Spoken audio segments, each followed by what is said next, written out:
Chapter 387. This made it difficult for Country R's academic circle, who had always had a sense of superiority, to accept this reality. How did such a genius appear in Country A?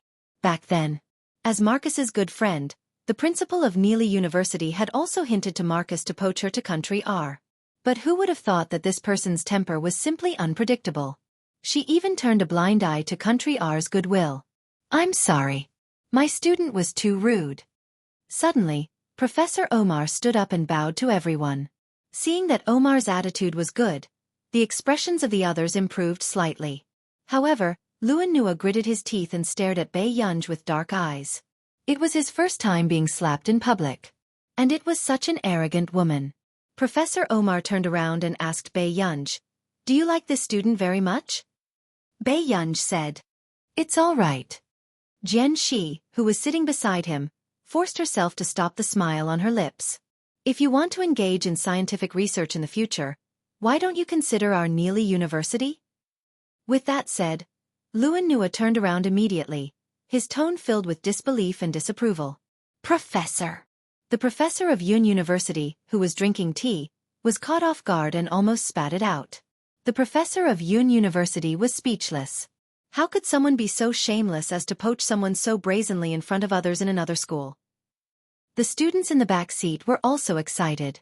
They never thought that they would be able to see the noble and cold Neely University poach someone personally in their lifetime. "Omar, are you crazy?" The professor of Yun University blocked Professor Omar's gaze and gave a fake smile. "Professor Do, did your Yun University give this student an admission letter?" Omar smiled and straightened his back, not feeling guilty at all. "If not, then Neely University has one now." Professor Do rejected immediately. "No. Dream on. Don't even think about it." Seeing the two famous schools fighting for students, the other students felt like their hearts were about to jump out of their chests. As for Qin Yo Jiao, her eyes darkened as she clenched her fists tightly, her nails almost sinking into her flesh. How could this be? Bei Yunj could solve a question that even Cheng Zihuai could not understand. Could it be that Bei Yunj had been pretending for so many years? Was she playing with them on purpose? "Jiao Jiao, do you know that Bei Yunj knows this?" Cheng Zihuai's handsome expression was ugly. He never thought that he would be defeated by Bei Yunj one day. Qin Yo Jiao bit her lip and smiled. "I don't know much about her. But she's a very purposeful person." Cheng Zihuai thought about this for a long time before looking at the scene in front of him gloomily. He sneered, "What do you mean by having a strong motive? You're just vain." In order to make herself look like a genius, she has really worked hard for so many years. Hearing this, Qin Yo Jiao only smiled. Not too long later, everyone of Cheng of Life C Professor, of Su of Professor of C of C of C of C. "Professor C, why are you here?" Professor Do was stunned at first. Then he tugged at Si Chengyan and sneered in exasperation.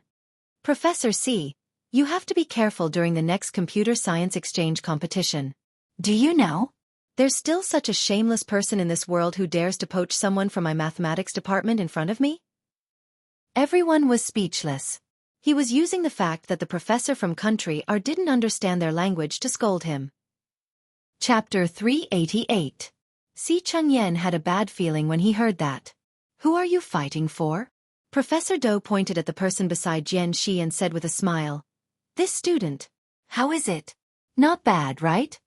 In the next second, Si Chengyan and Bei Yunj exchanged glances. Bei Yunj was speechless. Si Chengyan was speechless. Si Chengyan's expression almost distorted. If this ancestor was poached into the mathematics department, wouldn't that old master in the institute whip him to death? Si Chengyan smiled gently. "Professor Do, don't be anxious. You have to think on the bright side. Maybe this student isn't interested in mathematics?" Professor Do was speechless. What kind of dog shit was he talking about? "Student Pei, tell me if you want to stay in Yuncheng or go to our nation." Yuncheng. The moment Bei Yunj finished speaking before Professor Do could be happy, he heard her continue, "But I want to study computing." In an instant, Professor Do froze and his smile froze. In the back row, Cheng Zihuai furrowed his eyebrows and looked at Bei Yunj with a cold and mocking gaze. Bei Yunj kept saying that she didn't like him at all. Then why did she enroll in computing? He never knew when Bei Yunj had such a hobby. Beside him, Qin Yojiao suddenly said, Zihuai, you'll also choose computing, right? Chang Zihuai's eyes were filled with disdain as he looked away from Bei Yunj. It seems like we're really fated, Qin Yojiao said with a smile. Until the end. When Professor Omar heard Bei Yunj's choice, he was still reluctant to let go of such a good seedling. Seeing that these two professors were finally willing to continue hosting the exchange competition, Si Chengyan turned around calmly. Baidu. He instructed Bei Yunj, don't come to the next computing competition. Bei Yunj was speechless. How can I do that? Then what should I do? She widened her eyes. If her teacher wasn't around, why would she participate in the competition? What do you mean what to do? Do you know how difficult it is to deal with a computer professor at Herman University? Si Chengyan smiled. He didn't want to be entangled by that person at all. The exchange competition ended. Hengda's school bus was very quiet. The girl who had been talking about Bei Yunj along the way didn't look too good either. She sat at the back of the group without saying a word. Bei Yunj, were you at this level in the past? The teacher asked stiffly. More or less. Bei Yunj didn't try to hide it, but she wasn't interested in talking about it either. Seeing this, the teacher in charge could only nod his head silently and tactfully stopped asking. Until they returned to Hengda. The principal welcomed her excitedly and happily. Teacher Han, you've worked hard today. It's my duty. The principal did not notice the expression of the teacher in charge and said with a smile, I heard that the students in our school have been snatched by Neely University and Yunchang University. Yes. The teacher's eyelids twitched, but he lowered his head even more. Who is it? The principal's face was radiant. The teacher in charge was silent for a moment before he looked up. However, the name he said made the principal's smile freeze. Bei Yunj. After a long while, the principal's smile was a little stiff. Who are you talking about? Chapter 389. The moment he finished speaking, the principal stood rooted to the ground. His mind was in a state of chaos. What? The person that Neely University and Yun University were fighting over was Bei Yunj? At this moment, the principal stared at Bei Yunj's departing figure and felt that this world was a fantasy. How could it be Bei Yunj? Because school was ending soon, Bei Yunj did not stay in the classroom for long before she prepared to leave school. Today, there seemed to be fewer fans at the door.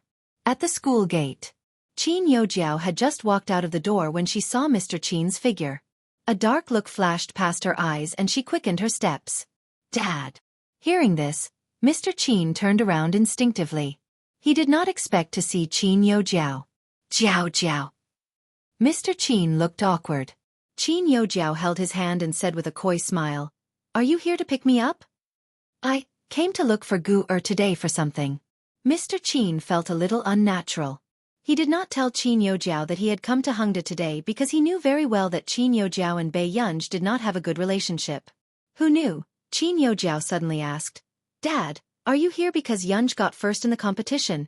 Seeing that Qin Yojiao wanted to say something but stopped herself, Mr. Qin was a little stunned. What did you say? Gu got first in the competition? The Qin family knew Bei Yunj's results very well. After all, the Qin family was prepared to let Bei Yunj get in through the back door. You don't know? That's true. Why would Yunj tell you? Eldest brother and the rest won't tell you either, Qin Yojiao said casually. These words unconsciously led Mr. Qin's thoughts, making him think that Bei Yunj's first place in the competition was done by Qin Luyan and the rest. On the Wei Chinese website. Ridiculous. Mr. Qin's expression did not look too good. Dad, what happened to you? Qin Yojiao said awkwardly, Did I say something wrong? I didn't know you didn't know about this. Jiao, did you participate in this competition? Mr. Qin took a deep breath and asked. Yes, I got 6th place. This competition was really difficult.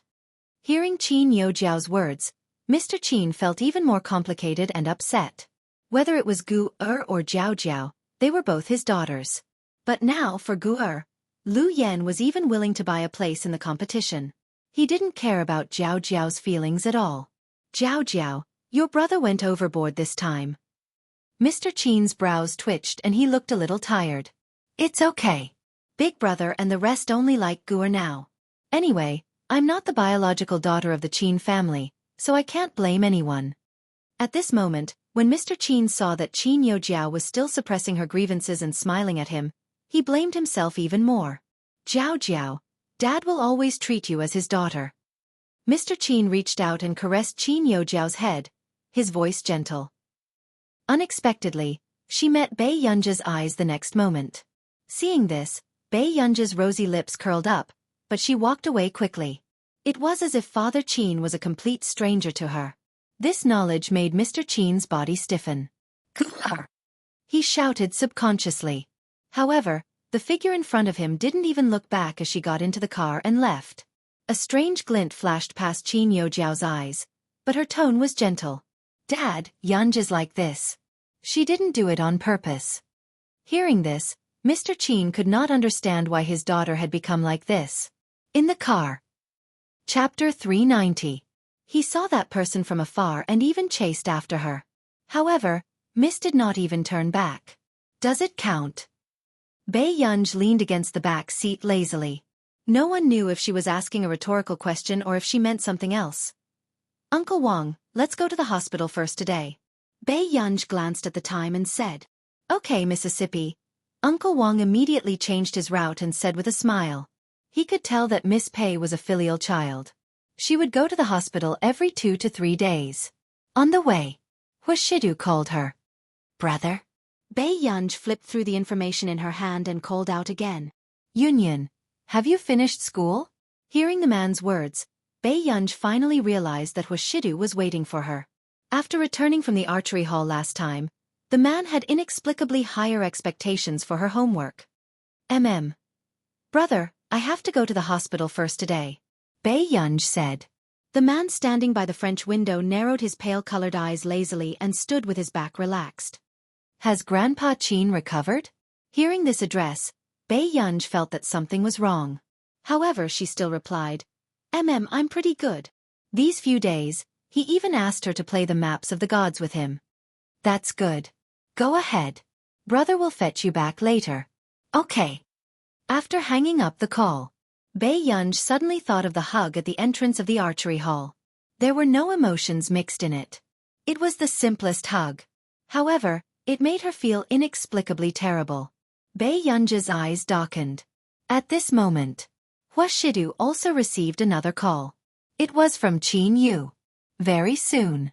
Music Wuxia answered the call and asked calmly, What's wrong? Master do you have time to come out for a gathering? I'll treat you. Qin Yu was also in the car.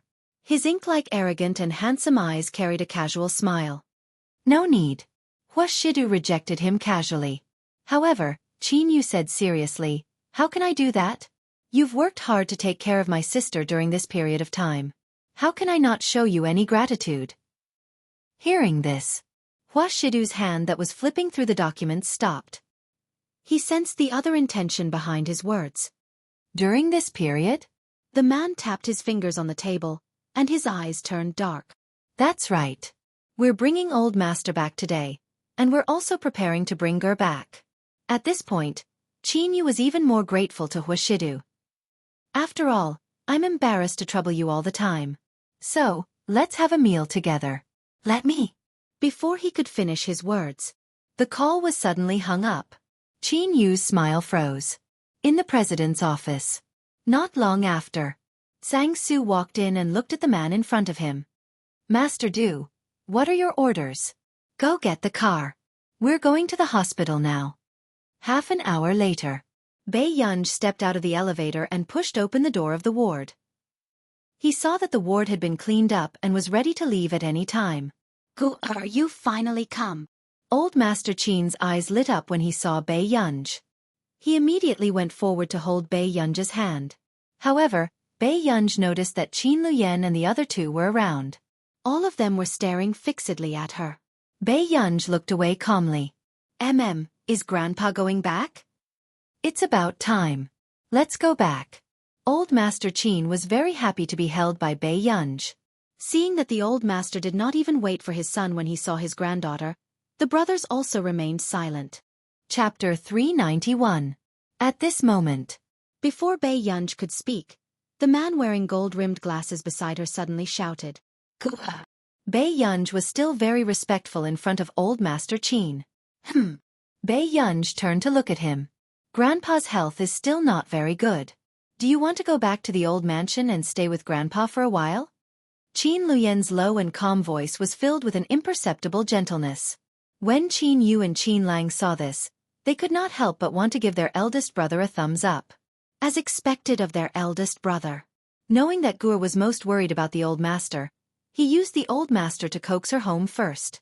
Old Master Qin also looked at his eldest grandson hesitantly, his face full of question marks.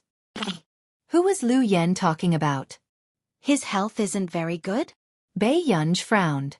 Qin Luyan said, although he has just recovered from a serious illness, Grandpa still needs to recuperate for a while. If Gur can accompany him, Grandpa will recover faster. Old Master Qin, who had just despised his eldest grandson for using him to lie, immediately had his eyes light up. Yes, Gur, you've been back for 2 years and Grandpa has been staying in the hospital.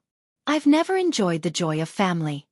With that said, Old Master Qin coughed violently again, looking extremely weak. Qin Yu and Qin Lang were perplexed. Was his grandson not worthy of having a name? Then, before Bei Yunj could speak, a low voice sounded not far away. Yun. Bei Yunj was stunned for a moment, before she turned around and saw Huashidu and Tsang Su walking towards her. Brother, why are you here? Hearing this address, the Qin brothers felt like their hearts had been stabbed. It seemed like Gu had never called them brother in the past month or so. I heard that Grandpa Qin was discharged from the hospital and brought some supplements over. Huashidu was good-looking and his ability was recognized by the older generation. After seeing Huashidu a few times, Old Master Qin naturally liked him. Look, even Shidu is more attentive than all of you. Hearing this, the man's lips curled up imperceptibly and his tone was light. It's only right. Before Qin Yu could sense anything, Qin Luyan and Qin Lang felt that there was a deeper meaning to these words. But soon, she saw Old Master Qin enthusiastically pulling Huashidu downstairs. Let's go. Shidu should be free today, right? Why don't you and Grandpa Qin go back to the old mansion for a meal? If Grandpa Qin doesn't mind me disturbing you, of course I'm happy to. This was the first time Tsang Su, who was at the back, saw his master Du being so modest. He almost thought that he was dreaming. Bei Yunj also had an illusion. Her brother seemed to be trying to build a good relationship with her grandfather. On the way back to the Qin family's old mansion, Old Master Qin and Bei Yunj got into Huashidu's car. Over here. The 3 men of the Qin family were silent. How did you meet President Hua? Qin Luyan asked. Qin Yu said, we were high school classmates and have always been brothers. So, you're not worried about letting Gur stay in a stranger's house? Qin Luyan felt that Huashidu's attitude towards Gur or the old master was too amiable. It did not seem like the rumored president of the Hua Corporation at all. Sigh, you've been worried 700 or 800 times. Qin Yu could not help but laugh. Don't worry. I've never seen him like anyone since high school. Where did our Gur get the ability to warm up such an iceberg? Chapter 392. One had to know that when he played basketball with Huashidu in the past, half of the girls in the field had come to see Huashidu. Qin Luyan did not speak, but a dark look flashed past his eyes. He still wanted to get Gur back as soon as possible. No matter who he handed Gur to, he would not be at ease. Back at the old mansion, Bei Yunj and Huashidu accompanied the old master and walked in front. But in the next second, when Old Master Qin looked up and saw the familiar figure in the living room, his smile froze. It was Qin Youjiao. However, Old Master Yun and Yun Nua were sitting beside him. I heard last night that Jiao Jiao passed the International Musicians Association's preliminary audition. Is this true? A trace of admiration flashed past Old Master Yun's eyes. It had to be said that Qin Youjiao was the most outstanding in the socialite circle. It's just the preliminary audition. Qin Youjiao smiled. Beside her, Mrs. Qin could not stop smiling when she heard Old Master Yun's praise. It's impressive that you can pass the preliminary audition. The International Musicians Association has never recruited anyone from our country, eh? Old Master Yun sighed. Back then, he was also lucky enough to meet people from the International Musicians Association. They were all people who chatted and laughed with the top celebrities in the world. The moment he finished speaking, Old Master Yun and the rest noticed Old Master Qin and the rest. However, when Yun Nua saw Bei Yunj, a trace of sarcasm flashed past her eyes. Yes, how can ordinary people reach the International Musicians Association? Yun Nua laughed deliberately and her words sounded a little ear-piercing. Compared to some people who can only be reincarnated into a good family, Jiao Jiao is much better.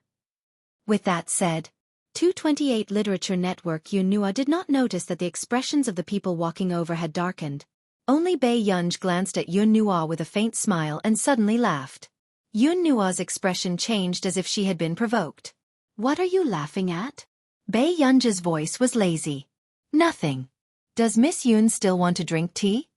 These words sounded hospitable, but Yun Nua remembered how Bei Yunj had splashed hot tea over her head last time. Yun Nua's eyes turned red as she gritted her teeth. You! Then she sneered again. Miss Pei is really intolerant. Jiao Jiao has been in the Qin family for 19 years. Isn't she more like the eldest daughter of the Qin family than you? At this moment, Old Master Yun didn't say anything, silently agreeing with Yun Nua's words. In the end, his old friend was blinded by blood. So what if her granddaughter wasn't her biological granddaughter? Qin Youjiao had even passed the preliminary examination of the International Musicians Association. Was this still far from winning glory for the Qin family? As for the new daughter, the Qin family had been embroiled in a storm because of her. What could she bring to the Qin family? However, what Old Master Yun didn't expect was that Old Master Qin would actually get angry.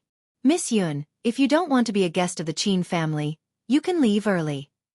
Looking at Old Master Qin's cold face, Yun Nua also panicked. The Yun family and the Qin family had been on good terms for so many years, and Old Master Qin had always been very gentle to her. However, this was the first time his tone was so cold and distant. Yun Nua felt wronged. I didn't mean that. Old Qin, why are you angry with the younger generation? Old Master Yun laughed, a trace of sharpness in his cloudy eyes as he glanced at Bei Yunj. She was indeed scheming to coax Old Master Qin to this extent. Who knew? Old Master Qin slapped Old Master Yun's hand away and said with a dark expression. Stop trying to smooth things over. No outsider has the right to interfere in our Qin family's matters. Chapter 393. Before anyone could speak, Qin Luyan's voice sounded. Why is Miss Qin here? The moment Qin Youjiao met Qin Luyan's eyes, she felt inexplicably afraid. Brother, Qin Youjiao bit her lip and said pitifully, don't chase me away, okay? Seeing this, Old Master Yun thought of Mrs. Qin's request just now and interrupted. The child specially came to welcome Old Qin. There's no need to be so distant. Even if they're not biological, they still have feelings for each other. At this moment, Qin Luyan smirked, his tone gentle and polite. However, his words made Old Master Yun's expression turn ugly. Old Master Yun is so tolerant. Why aren't you willing to bring your third son's illegitimate son home? After all, he's your biological son. Old Master Yun's expression changed when his scar was exposed in public. He was so angry that he almost trembled. What did this have to do with him? However, hearing Qin Luyan's words, Old Master Qin was amused. He said gently on purpose, Yes, Old Yun, your blood flows in the child's body. Aren't you a beast if you don't even look at her? With that said, Mrs. Qin's face also turned pale. She had a feeling that Old Master Qin was deliberately hinting at someone. Old Master Yun's face flushed red. He did not expect to be provoked by his good friend. Usually, Old Master Qin knew about this, but he never interfered in other people's family matters, so he would at most ask indirectly. But now, Old Master Yun had angered the entire Qin family. How could he not be criticized? Alang, go and send Miss Qin out, Qin Luyan said. However, the moment Mrs. Qin heard this, she immediately stood in front of Qin Youjiao. Why should Jiao Jiao leave? If it was anyone else in the Qin family, they would not be able to deal with Mrs. Qin's pestering. She must love reading. However, Qin Luyan was an exception. Qin Luyan said calmly, "Mom should have eaten too. Send her out too." Qin Luyan. Mrs. Qin was furious. She never thought that she would give birth to such an unfilial son. Suddenly, Mr. Qin, who had come downstairs, frowned. "Lu Yan, is this your attitude towards your mother?" Unexpectedly, old Master Qin said faintly, "Why? Are you going to scold Lu Yan in front of me? Do you think you're so great just because you're me?" Mr. Qin was taken aback. "Dad, no, that's not what I meant." "Then what do you mean?" "If you don't want to be a member of the Qin family, then scram. This old man's death has nothing to do with you." Old Master Qin roared angrily. In an instant, the atmosphere in the arena was silent. Old Master Yun didn't expect Old Master Qin to be like a barrel of explosives. Because of the Bei Yunj incident, it was easy to explode. Even Qin Yojiao saw Old Master Qin's dark expression. For a moment, he didn't dare to plead for leniency on his behalf. "Grandpa, calm down. Go sit down first." Bei Yunj saw that the old man was trembling with anger and tried to comfort him. "My Guer is still the filial one." The old man's complexion improved slightly, and he followed Bei Yunj to sit on the sofa. At this time, only then did the two men from the Yun family notice the other man beside the old man. "President Hua? Why are you here?" Old Master Yun froze. He had been too concerned about the Qin family's grandchildren just now and did not notice that the person standing beside Old Master Qin was actually Hua Shidu. When did the Qin family get close to the Hua family? Chapter 394. Hearing this, Yunna looked at Hua Shidu in disbelief. Why was Hua Shidu related to Bei Yunj? Yun Nua instantly had mixed feelings, but she could not figure out how Bei Yunj was worthy of these people's favor. "Miss Pei." Old Master Yun caught the main point. Hua Shidu glanced at Bei Yunj carelessly, before he smirked. "The young lady is very lovable." At this moment, because of Hua Shidu's words, Old Master Yun's expression froze. He started to suspect if he had stood on the wrong side from the start. If Bei Yunj could have a good relationship with this person from the Hua family, so what if Qin Yojiao entered the International Musicians Association? "I really didn't expect Miss Pei to know President Hua." Old Master Yun's expression froze. But no matter how he thought about it, he could not understand why President Hua was so concerned about Bei Yunj. Could it be because of Bei Yunj's face? Although he had seen many beauties in his life, he had to admit that the face of this real young lady of the Qin family was the most stunning and unforgettable. At this moment, Mrs. Qin did not want all the topics to revolve around Bei Yunj, so she immediately interrupted. "Dad, haven't you always liked Teacher Du Xiao?" This time, Teacher Du Xiao agreed to come to our house for a meal. "Teacher Du Xiao is coming to our place." Hearing this, Old Master Qin furrowed his eyebrows. It was rumored that Du Xiao had always been arrogant and did not go to any dinner parties. "Yes, Teacher Du Xiao likes Jiao Jiao quite a lot." Mrs. Qin deliberately gave Qin Yojiao a good impression. However, how could Old Master Qin not see through Mrs. Qin's intentions? "Then why are you coming to our Qin family?" Old Master Qin's tone was cold. The smile on Mrs. Qin's face disappeared and she could only retreat in order to advance. "Dad, if you really don't want to see Jiao Jiao, I promise that Jiao Jiao will never disturb you again."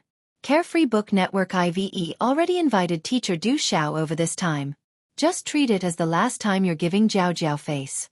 Hearing this, Old Master Qin could not help frowning, his heart wavering. After all, he had indeed watched Qin Yojiao grow up. But if he agreed, what would Gu think? Suddenly, Bei Yunj said leisurely, "Let him do it." Old Master Qin was stunned.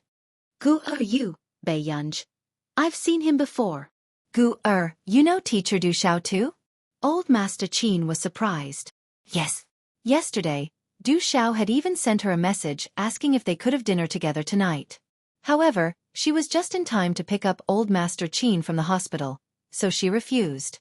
As for Promise Clouds, when he heard this, he could not help but laugh mockingly.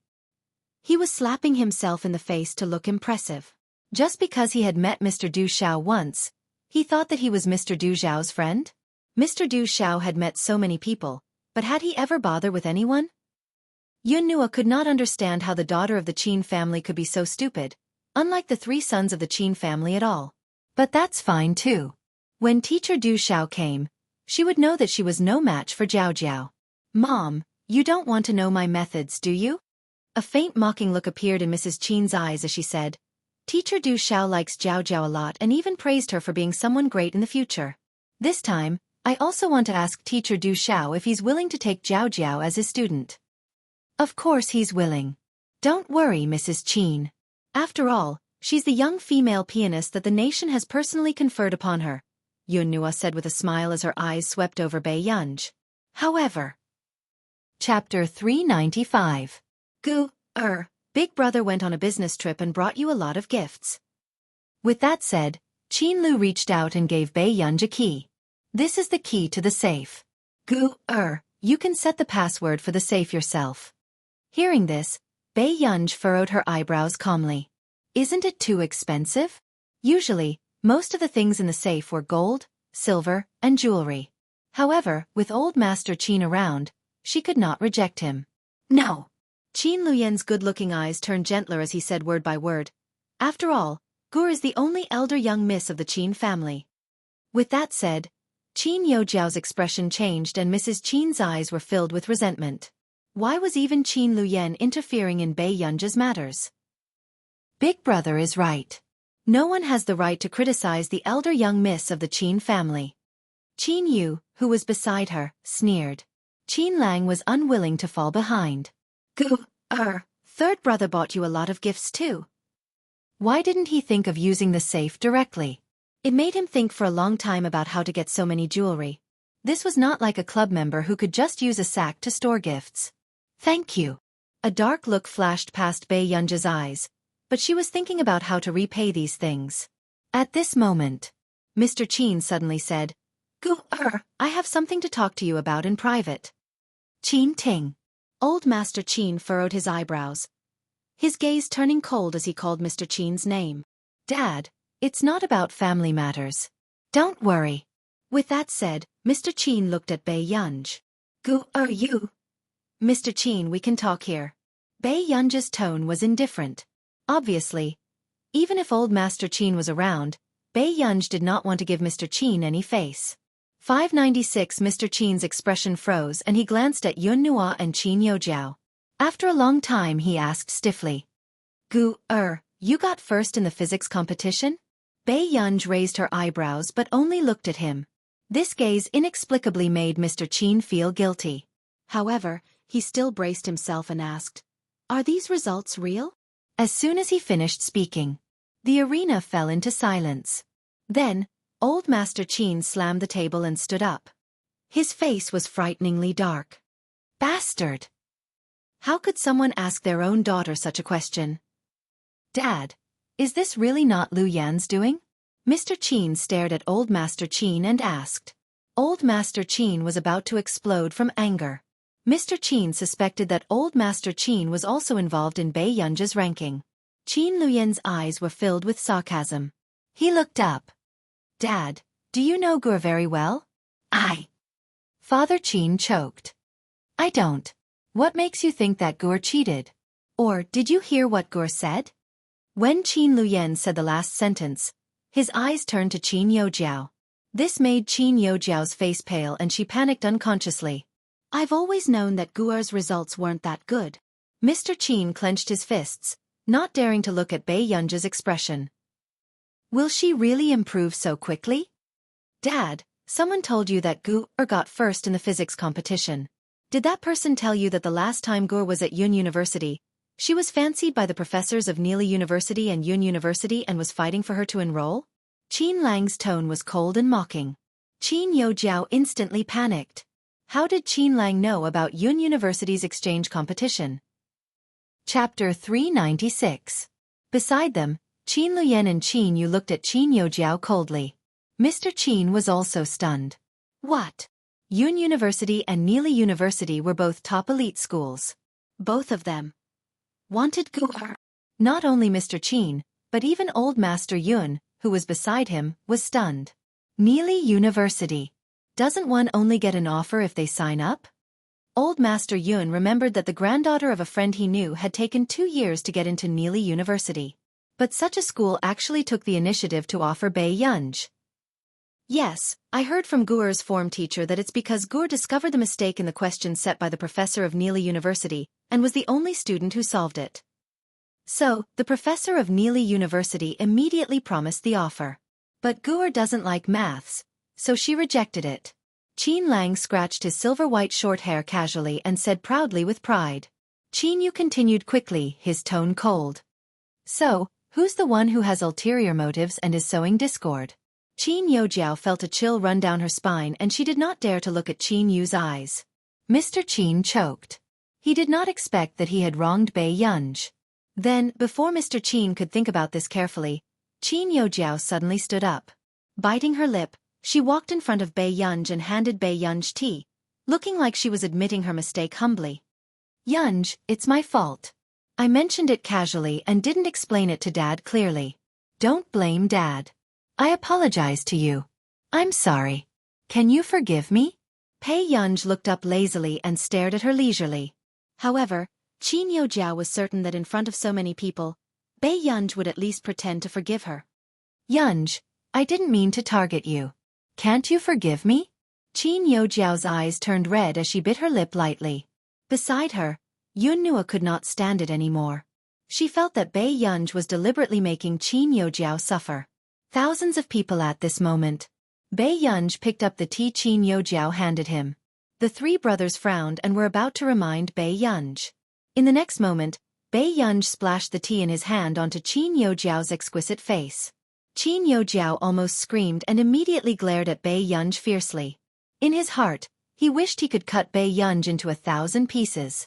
On the other hand, Bei Yunj's bright eyes were languid and her eyes were cold. She looked extremely unruly. She smiled lazily.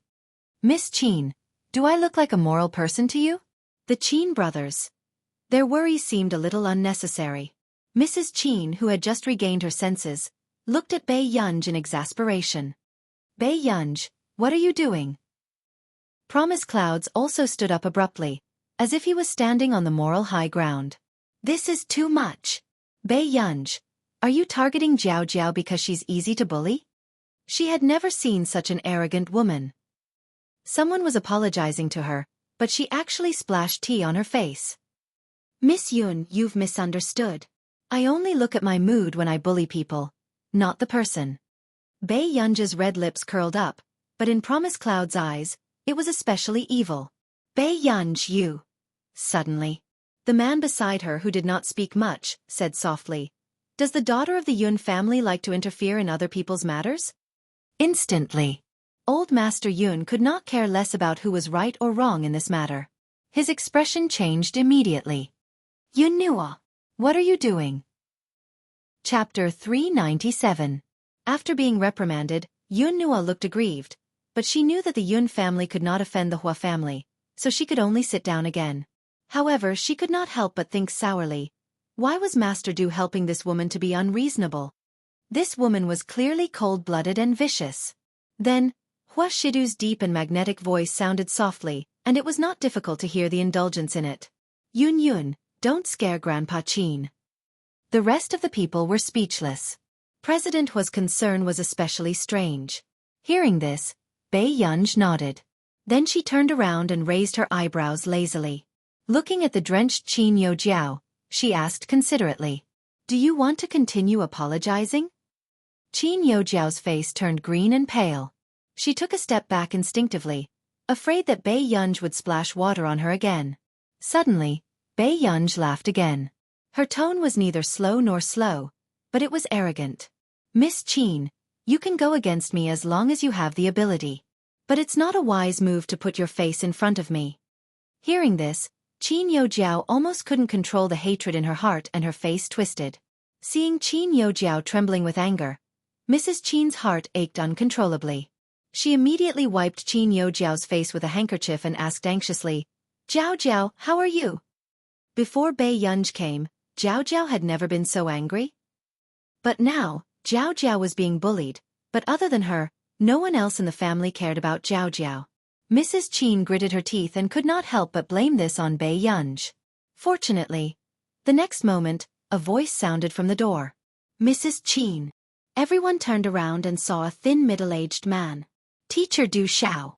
Mrs. Qin's eyes lit up and she immediately went forward. Why are you here so early? At this moment, Old Master Qin and the rest also stood up and walked towards the door. This was Du Xiao, a world-class musician. Seeing that everyone was so concerned about Du Xiao, Qin Youjiao, who had a gloomy expression just now, felt much better. There were countless students from Yun University and Neely University. Not everyone can be valued by Teacher Du Xiao and become Teacher Du Xiao's student. At the thought of this, Qin Youjiao's eyes glinted coldly. She knew that her chance to trample Bei Yunj under her feet had come. Compared to her, Bei Yunj would always be an idiot. At this thought, a smile appeared on Qin Youjiao's face. It was only when Du Xiao was welcomed into the living room that she called out sweetly, "Teacher Du Xiao." When Du Xiao saw Qin Youjiao, he also smiled. "Youjiao, I saw that you entered the International Musicians Association's preliminary examination. You're not bad. Do your best." All along, Du Xiao had been amiable towards talented juniors. "It's just a preliminary test. I don't know if I'll have a chance to pass the next round," Qin Youjiao said humbly. "You still have a chance in the second round, but in the third round, more people will be eliminated. You still have to work harder." Du Xiao thought for a moment. "Thank you, Mr. Du Xiao. I will work hard and not let you down." Seeing Qin Youjiao and Du Xiao chatting so happily, the smugness in Mrs. Qin's eyes could not be hidden. However, when she turned around, she realized that her sons were too lazy to look over. Come and take a photo with second brother. I still lack a screensaver."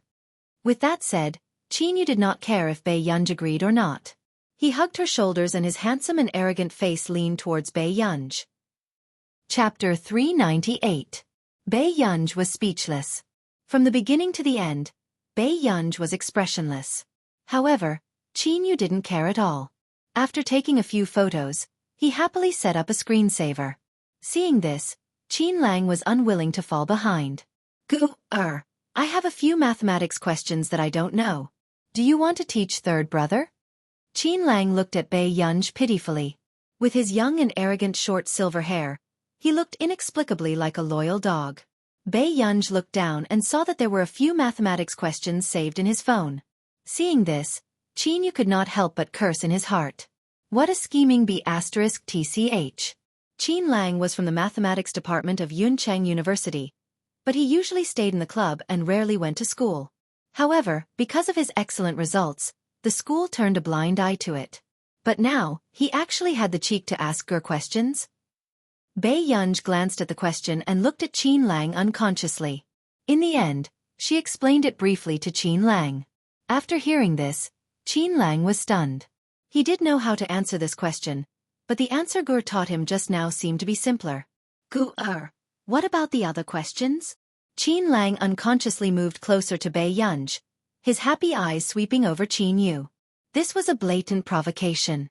Qin Yu laughed coldly in his heart. Did this brat think that he couldn't deal with him? In the next second, Qin Yu turned around and said to Qin Luyen, "Brother, Lang seems to have a lot of time recently. Why don't you find something for him to do?" Qin Luyen's gaze swept past Bei Yunj and Qin Lang's shoulders quietly.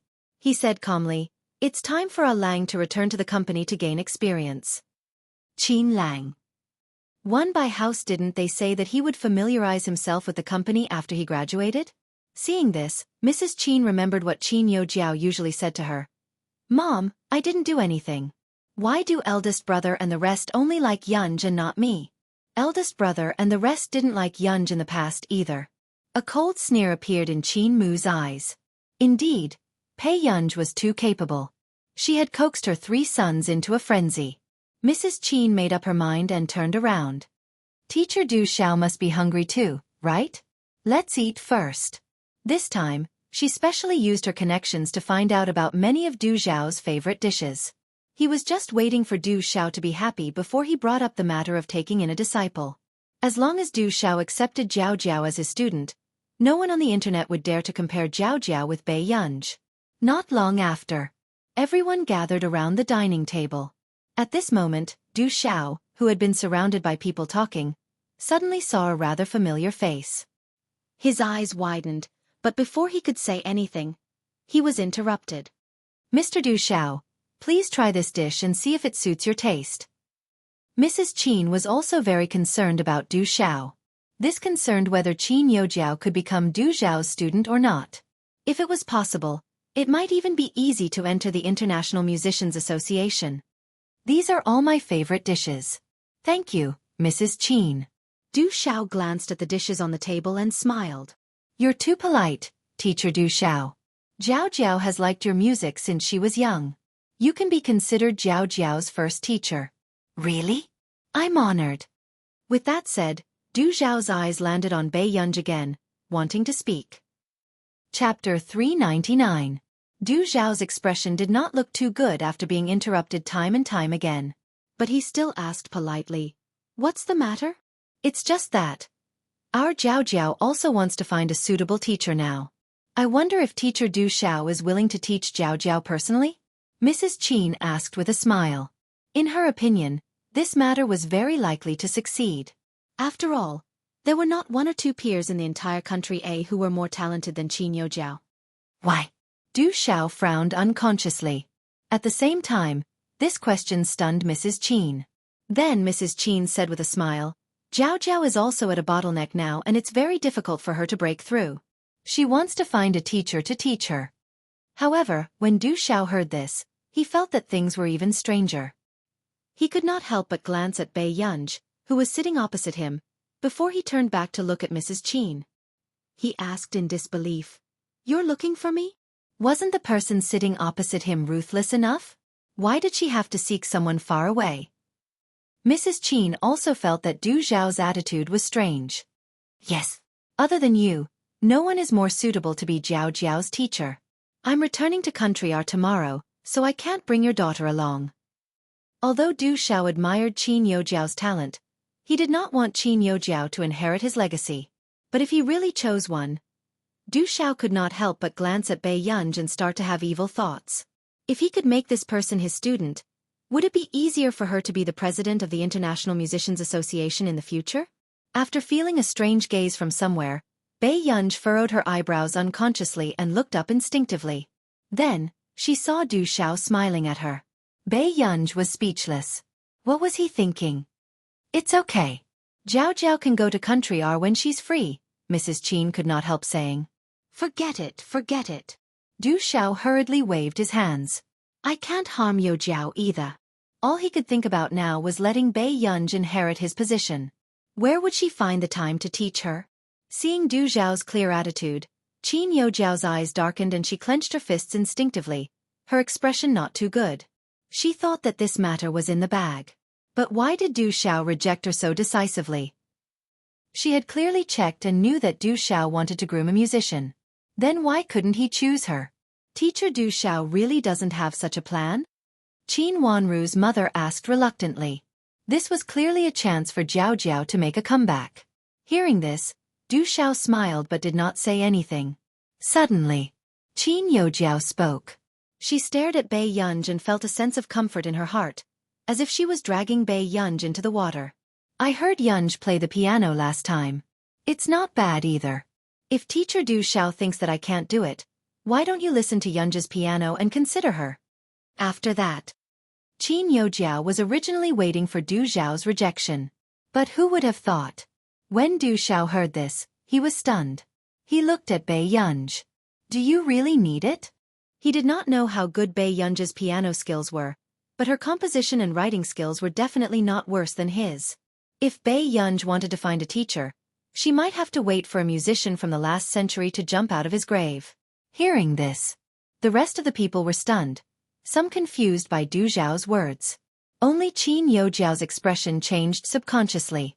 A forced smile appeared on her face as she asked in a slightly stiff voice. You know Yunj? Du Xiao glanced at Qin Youjiao. After confirming that these people didn't know Bei Yunj's identity, he smiled. We met by chance. P.S. There are 2 more updates.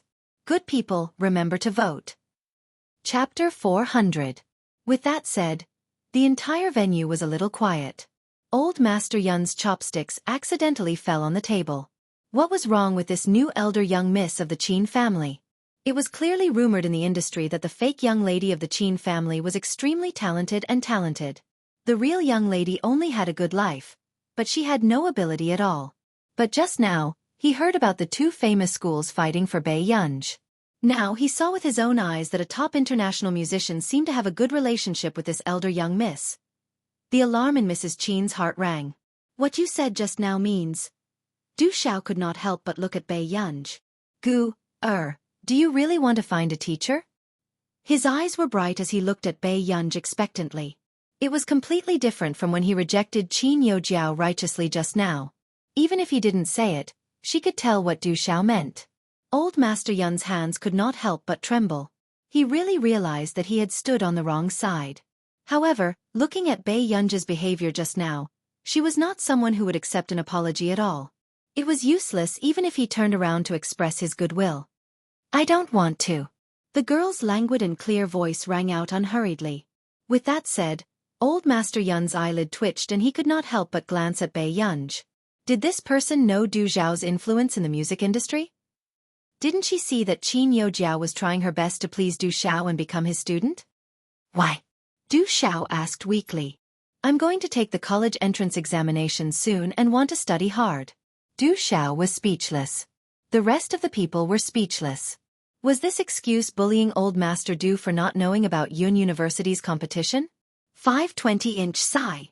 This child is insensible. Teacher Du, why don't you give me your contact number? Let me persuade her properly. Old Master Qin suddenly said with a smile. Bai Yunj turned to look at him. Old Master Qin pretended not to see it and only smiled happily. If Guer became Du Xiao's student, who in this industry would dare to spread rumors about Guer? From the corner of his eye, Du Xiao saw that Bai Yunj really didn't say anything. He seemed to understand something and shook hands with Old Master Qin without batting an eyelid. He smiled gratefully and said, Really? Then I really have to thank you properly. I'll treat you to a meal when I'm free. When the surrounding people saw this scene, they inexplicably felt that something was not right. Just now, didn't Du Xiao say that he was about to return to our country and was unwilling to accept students because he was afraid of delaying Qin Youjiao? What was going on? Mrs. Qin's expression was also stiff. Teacher Du Xiao, are you planning to take Yunjin as your student? Then just now, Jiao.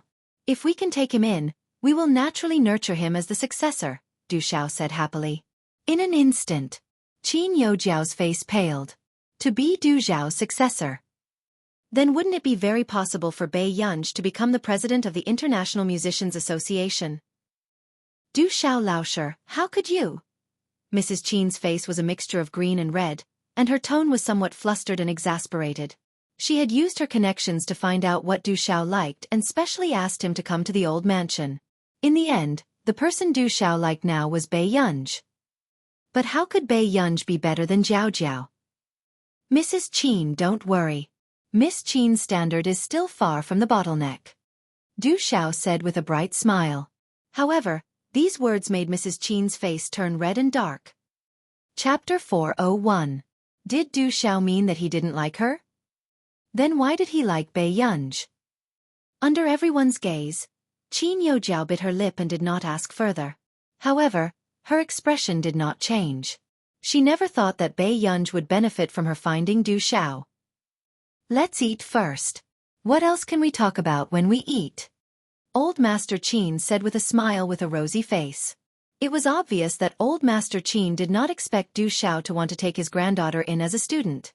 At this moment, he was already overjoyed. On the other hand, Old Master Yun's eyes had been fixed on Bai Yunj. He had a feeling that she and Du Xiao did not know each other ordinarily. Otherwise, why would Du Xiao admire Bai Yunj so much? Du Xiao did not even like Qin Youjiao, who was beside him. After the meal, Mrs. Qin and Qin Youjiao's expressions were the worst. In the end, before the Qin brothers could think of a way to get them out, Mrs. Qin left with Qin Youjiao. She did not want to stay in this place anymore. However, Mr. Qin's expression was guilty. Taking advantage of the time when Qin Lang and the other brothers were not glued to him, he walked towards Bai Yunj. What happened just now? Mr. Qin, are you here to apologize to me? Bai Yunj's gaze was distant and even her curved eyes did not have a smile. Yes. Mr. Qin clenched his fists and admitted it. Thinking about it, it's not the first time you've caused trouble for me. Bei Yunji's red lips curved and her tone was lazy. Compared to apologizing, I hope that you will disappear from my sight with your beloved daughter. Jiao Jiao didn't say that you cheated. Mr. Qin explained instinctively. Did she say that there's any conflict with me wanting her to disappear? Bei Yunji was still smiling lazily. There was a coldness in her extremely beautiful eyes that Mr. Qin had never seen before. Then before Mr. Qin could continue speaking, Bei Yunji saw Wuxia accompanying old Master Qin down the stairs. The corners of her lips curled up as she walked towards the stairs. Bei Yunji asked with a smile as she leaned lazily against the railing with one hand supporting her head and watched the man walk down the stairs. What are you talking about with Grandpa? Talking about you. The man's thin red lips hooked up, then lazily stretched out his hand, leisurely scratched her chin. Bei Yunji was tickled and subconsciously rubbed against his cool fingertips. Wuxia could not help but chuckle when he saw this. In the eyes of the bystanders, this small interaction was inexplicably doting. When old Master Qin saw this, he came back to his senses and felt that something was wrong. In the study room just now, he had only chatted with Wuxia about Bei Yunji's living environment and studies. He felt that Wuxia was someone who could take good care of Gur. But now, looking at this scene, old Master Qin inexplicably felt that something was out of his control. Grandpa Qin, I'll take Yun back first. I'll visit you another day. The man in front of her was so polite that no one could find fault with him. Okay. Be careful on the road. Old Master Qin, an ordinary elder, could not help but remind them. Wuxia replied. Okay. Huh? Isn't Gur staying at the old mansion today? Qin Yu blurted out instinctively. Why would she stay? Doesn't your sister need to go to school? Old Master Qin rolled his eyes. However, in fact, seeing that his brothers cared about Bei Yunji, he was relieved. P.S. Be good and remember to vote. Chapter 402. That's enough. Don't just stand there and watch. Old Master Qin laughed coldly. I usually see that you're so busy, but you took the initiative to stay today. So it's because of Gur. Qin Yu was speechless. Not really. Old Master Qin chuckled and glanced at his three grandsons. How could he not know why everyone was here today? If it wasn't for Gur, how long would these three be willing to stay in the old mansion? However, he could also tell that compared to these three biological brothers, Gur liked the younger generation of the Hua family more. After leaving the old mansion, Sang Su was driving in front. Wuxia's eyes were lazy and his well-defined hands loosened his tie casually. Even the two buttons on his collar were loose. He exuded a lustful and frivolous aura. The man glanced at the girl beside him. Yun, why were you angry just now? He knew that this child was not someone who would give others a way out. However, it was rare for him to act so recklessly. Bei Yunji was looking at the night view on the sparkling bridge outside. Hearing this, she turned back and thought for a while before she realized that Wuxia was talking about Qin Youjiao. Bei Yunji's eyes curved and the smile in her eyes was cold and unrestrained. She needs to be taught a lesson. It was not that Bei Yunji did not know that Qin Youjiao had manipulated public opinion to drag Director Lin down and called Director Lin to come to Hengda. It was just that it was not time to touch her yet. But it did not mean that Bei Yunji had the patience to watch her jump around under her nose. Seeing the coldness in Bei Yunji's eyes, Wuxia knew the relationship between the two of them. Brother, are you going to educate me? Bei Yunji looked up at him and asked with a smile. Wuxia's gaze landed on her unwaveringly. He chuckled lazily and carelessly pinched her cheeks. The man's posture was light and seductive. The warmth of his fingers was so ambiguous that it made her blush and her heart race. My elder young miss should be more pampered and willful. As for the rules, it was not up to his child to follow. Hearing this, Bei Yunji's heart skipped a beat. It was as if a different emotion had taken root in her heart and was growing quietly. Before long, Wuxia suddenly remembered what old Master Qin had said just now. Yun. Bei Yunji asked, what's wrong? You can go back to the Qin family's old residence in a few days. As soon as the man spoke, Bei Yunji subconsciously moved her fingertips. You? The emotions in Bei Yunji's eyes were unclear. After a moment, her fingertips fiddled with her clothes again. Okay. After that, the atmosphere in the car was a little strange. Even after getting out of the car, Bei Yunj waited for Hua Shidu as usual. She was more than a meter away from him. How could Hua Shidu not tell that something was wrong with this young lady? Subsequently, he had just started walking towards Bei Yunj when he saw the little girl in front of him also walking forward. Yun Yun. Okay, I'm going back to do my homework. The Pei in front acted as if nothing had happened. The corners of the man's upturned eyes were seductive, but there was a smile on his face. His voice trailed off as he called out again, Yun Yun. What's wrong? Bei Yunj's tone was gentle. Brother is a little tired. Can you help brother back? Bei Yunj. She turned around and looked at the tall man with long legs in front of her expressionlessly. However, the man's posture was lazy and light. He did not look tired at all. Bei Yunj took a deep breath without batting an eyelid. I can't help him. I see. The smile on the man's lips was almost imperceptible. Just as Bei Yunj turned around, he suddenly walked over. Then Yun Yun should be tired. Chapter 403. Hearing this. Before Bei Yunj could deny it, someone suddenly hugged her waist and turned her world upside down. The man easily carried her up. However, Bei Yunj felt that her center of gravity was unstable and subconsciously wrapped her arms around the man's neck. What are you doing? The man's deep and magnetic voice whispered in her ears with a smile, but his tone was light, flirtatious, and seductive. Are you tired, Yun Yun? Then I'll carry you back. Bei Yunj looked up and saw the man's refined side profile without blushing. She fell silent. It was all this face's fault. It was too deceptive back then. She had used all kinds of tricks along the way, but the man did not put her down.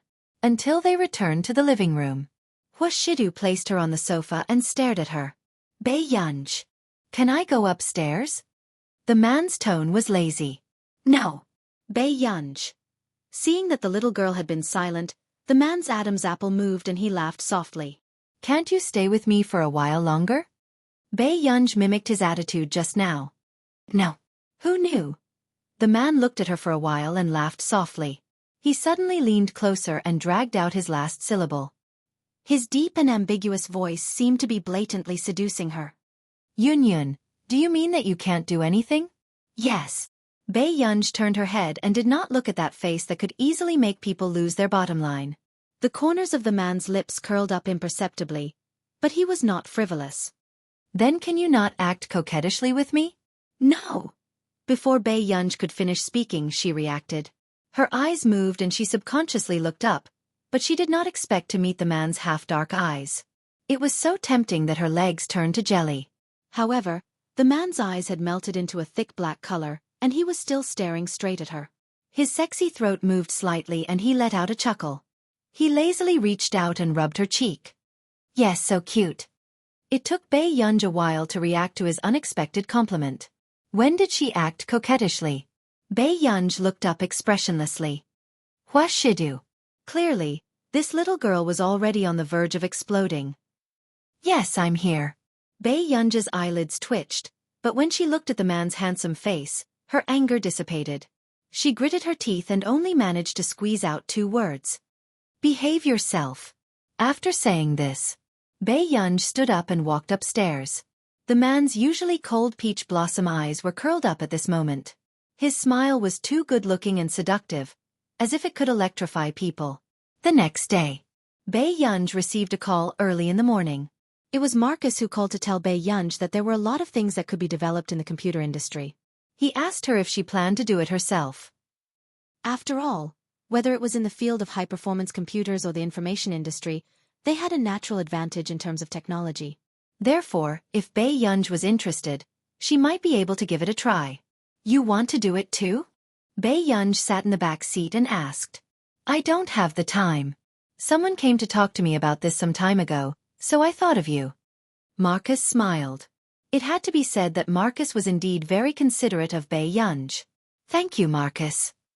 Bei Yunj smirked before she said, I have an idea. When do you plan to do it? Marcus asked immediately. Bei Yunj said kindly, There's no hurry. I'll look for Delaney later. I want to catch up with him. P.S. Be good and remember to vote. Chapter 404. Marcus didn't understand at first. After hanging up the phone, he thought for a while. He only thought of one use for Delaney. Marcus was speechless. He probably didn't want to reminisce about the past but to get some money. At this moment, Delaney, who was still admiring beauties at the banquet, was still ignorant and happy. A few days later, the results of the second round of the International Musicians Association were out. 2 members of the International Musicians Association sent her the selection video and the admission results. As there were more eliminations in the second round, Bae-young could not help but frown after watching a few videos of people advancing to the second round. She watched all the selection videos again. In the end, somehow, she stopped at the selection video of an old man wearing a gentleman's hat and a tuxedo. She patiently listened to this original performance and called the members of the International Musicians Association. The members of the International Musicians Association obviously did not expect Yun, who had always been cold and ignored people, to call him. Jin Jihung was careful. Yun. Hello. I would like to ask, why didn't number 107 advance? As Bae-young spoke, she watched the old man's video again. Upon hearing this, Jin Jihung immediately went to look at number 107's selection video. Another voice sounded from the other end of the phone, as if asking him what had happened. After Jin Jihung finished explaining, there was no response from the other end of the phone. Bae-young was not in a hurry. She just waited in boredom. Not long after, it was another person replying to her. His voice was sharp and deep, with a hint of mockery. He's too old. Besides, this is an original song. Anyone can write it better than him. He was the one who eliminated this old man. The original song was so unpleasant. He did not know what kind of mentality he had to dare to use it to participate in the International Musicians Association selection. Girl classmate network. Did the International Musicians Association accept all kinds of trash? Jin Jihung warned. Arn. I didn't say anything wrong. Arnie's tone was disdainful. All right, I got it. Bae-young restrained the light in her eyes and said unhurriedly, add a spot and let him pass the second round. Instantly, Arn froze and his tone became sharper. Why? How can there be such a person in our International Musicians Association? He was already very dissatisfied with the recruitment of Country A's people. Now, they were still recruiting such old and untalented people. Really? Because I think I can, Bae-young said slowly. When An heard this, his eyes were filled with malice. He could no longer hide his dissatisfaction with Bae-young. He sneered. Yun, I admit that you're young and talented. But recruiting such a piece of trash, could it be that you made some shady deal with him? After all, she had been indifferent during the first round. Arn, watch your words. Kim Jihung frowned and reprimanded. President Du Xiao thought so highly of Yun. Wasn't Arn slapping President Du Xiao's face by offending Yun like this? Afterward, before Arn could continue mocking him, he heard a lazy voice. She smiled faintly. Do you think I need to explain it to you? You! Arnie's expression changed. If you don't want to work anymore, get Elder Du to replace you as soon as possible. Bae-young said casually. Hearing this, Arnie's face turned green and red, but he did not dare to tell Du Xiao. He still had business to attend to, so how could he leave? Moreover. Chapter 405. After holding it in for a while, An then said, I was being nosy. I'll add it for him now. It's good that you know your place. Bae-young laughed lazily and hung up the call very quickly. This infuriated An even more. This Yun. She's simply young and frivolous. Jin Jihung sipped his tea silently. But she's talented. So what if she's talented? Someone like her. Before Arn could finish speaking, Jin Jihung suddenly paused. He placed the teacup on the table heavily and leaned closer to the computer. It was as if he wanted to see how the 107 elder played. What are you doing? Arn was shocked by his action and quickly turned to ask. Look at the way he plays. At first, Jin Jihung also felt that Yun's personal preferences were a little strange. Why would she take a fancy to such an ordinary old man? But not long after, he realized that something was wrong. Look at the movements of his fingers and elbows when he plays. Also, this small section just now seems to have about 200 to 300 notes. Jin Jiheng was stunned. At first, he only felt that this composition and style were very mediocre. In fact, it was not likable. But now that he listened carefully, it was an original score that was extremely difficult to play. Moreover, it had a strong emotional impact. Arnie's expression changed. He did not expect that this was really the one that was almost missed. But not long after, he was still disdainful.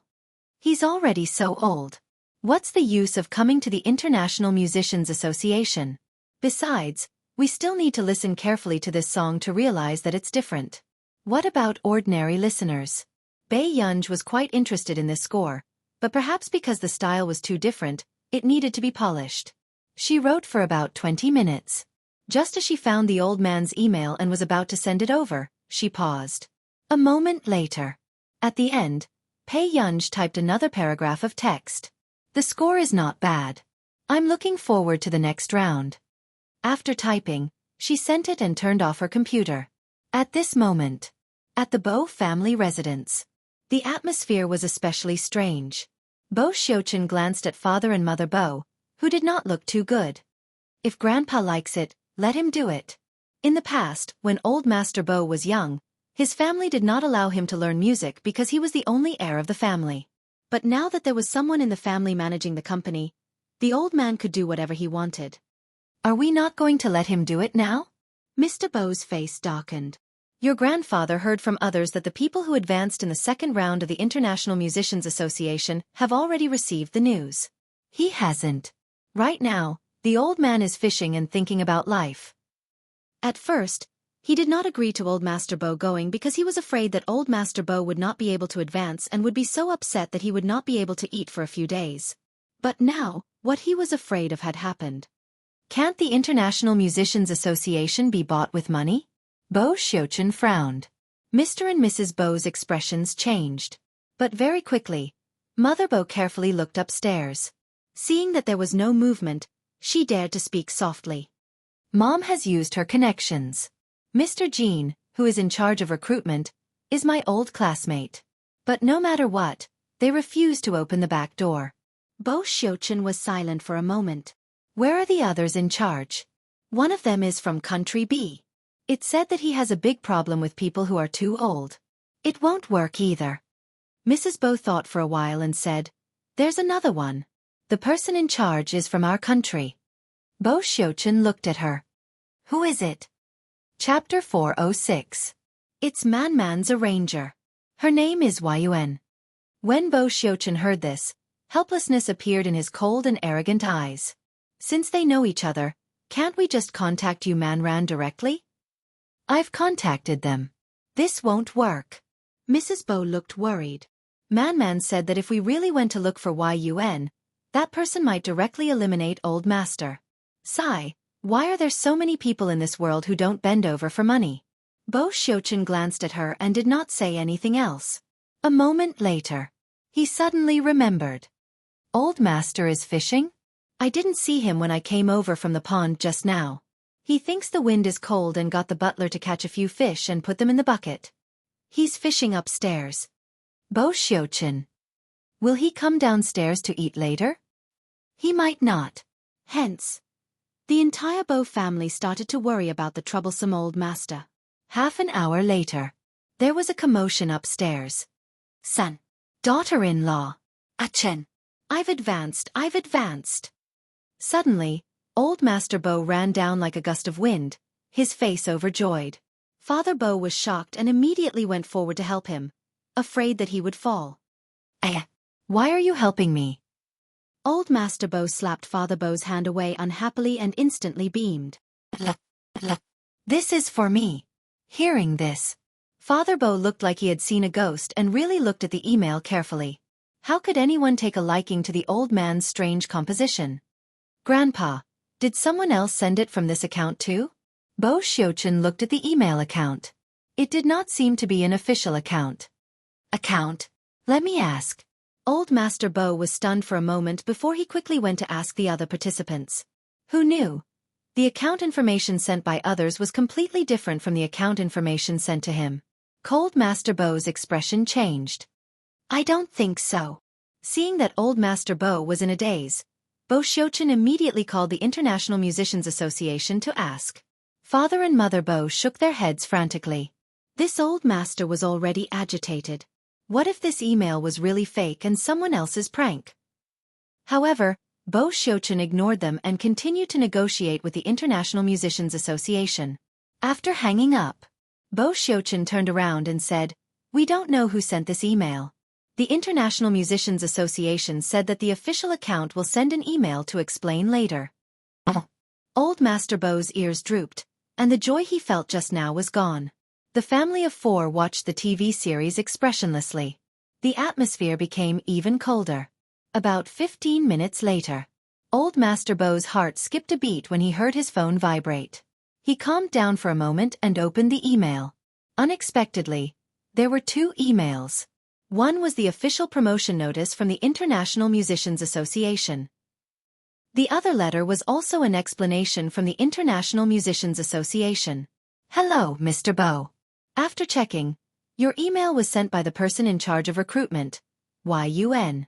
I hope you will continue to work hard and look forward to the day when the International Musicians Association meets you." Although this explanation was written very officially, however, old Master Bo almost stood up. It was Yun who sent it to me? Old Master Bo was so excited that he was incoherent. When he thought of the email that Yun had just sent him, which contained guidance and encouragement for him, he felt like he was about to fly. Among so many second-round promotions, only he was specially sent by Yun. At this moment. Chapter 407.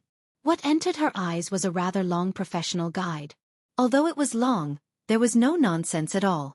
It was very concise. It could be seen that this person in charge was not easy to get close to. It could also be seen that this person in charge really liked the old master's score. After reading it, Mr. Bo looked up and saw his son's probing gaze. It was as if he was asking him, "Don't tell me you've already bribed her?" Mr. Bo was speechless. If they really bribed him, did he need to be so anxious? However, the most reassuring thing now was that the old master had advanced. Their Bo family's crisis had also been resolved. For a few days, news about the International Musicians Association was spreading crazily online. The person who was discussed the most was Qin Yojiao, who was the youngest in the second round of the International Musicians Association. Although the fake young lady of the Qin family had made Qin Yojiao a big joke. However, in the eyes of the netizens, the nearly 18 debutante ball last time and the second round of the International Musicians Association this time had completely turned the tables. Even her fans had increased by more than half, and the comment section was filled with praises. What kind of beautiful and talented young lady can enter the second round of the International Musicians Association? Piano tour at the age of 18. She can reach the second round of the International Musicians Association at the age of 19. Nice, her future is promising. Is there anything to be proud of in the second round of the International Musicians Association? She wasn't recruited. The person who said this is really brainless. There are only about 20 members in the International Musicians Association, and all of them are immortals. It's normal not to enter, but it's heaven-defying to enter. Qin Yojiao is already very skilled to be able to reach the second round. Yes, it said that there are more than 10,000 people who signed up this time. After the first round of elimination, only 200 people are left. There are only 20 to 30 people who advanced in the second round. Don't you think Qin Yojiao is amazing? Ha ha ha, if there's an official member under the age of 30 in the International Musicians Association, I'll cut off his head and let everyone kick it as a ball. Tisk, I used to think that Qin Yojiao had suffered a loss after leaving the Qin family. Now it seems like the Qin family is the one who suffered a loss. Ever since the nearly 18 debutante ball, I felt that this woman is not simple. I love her.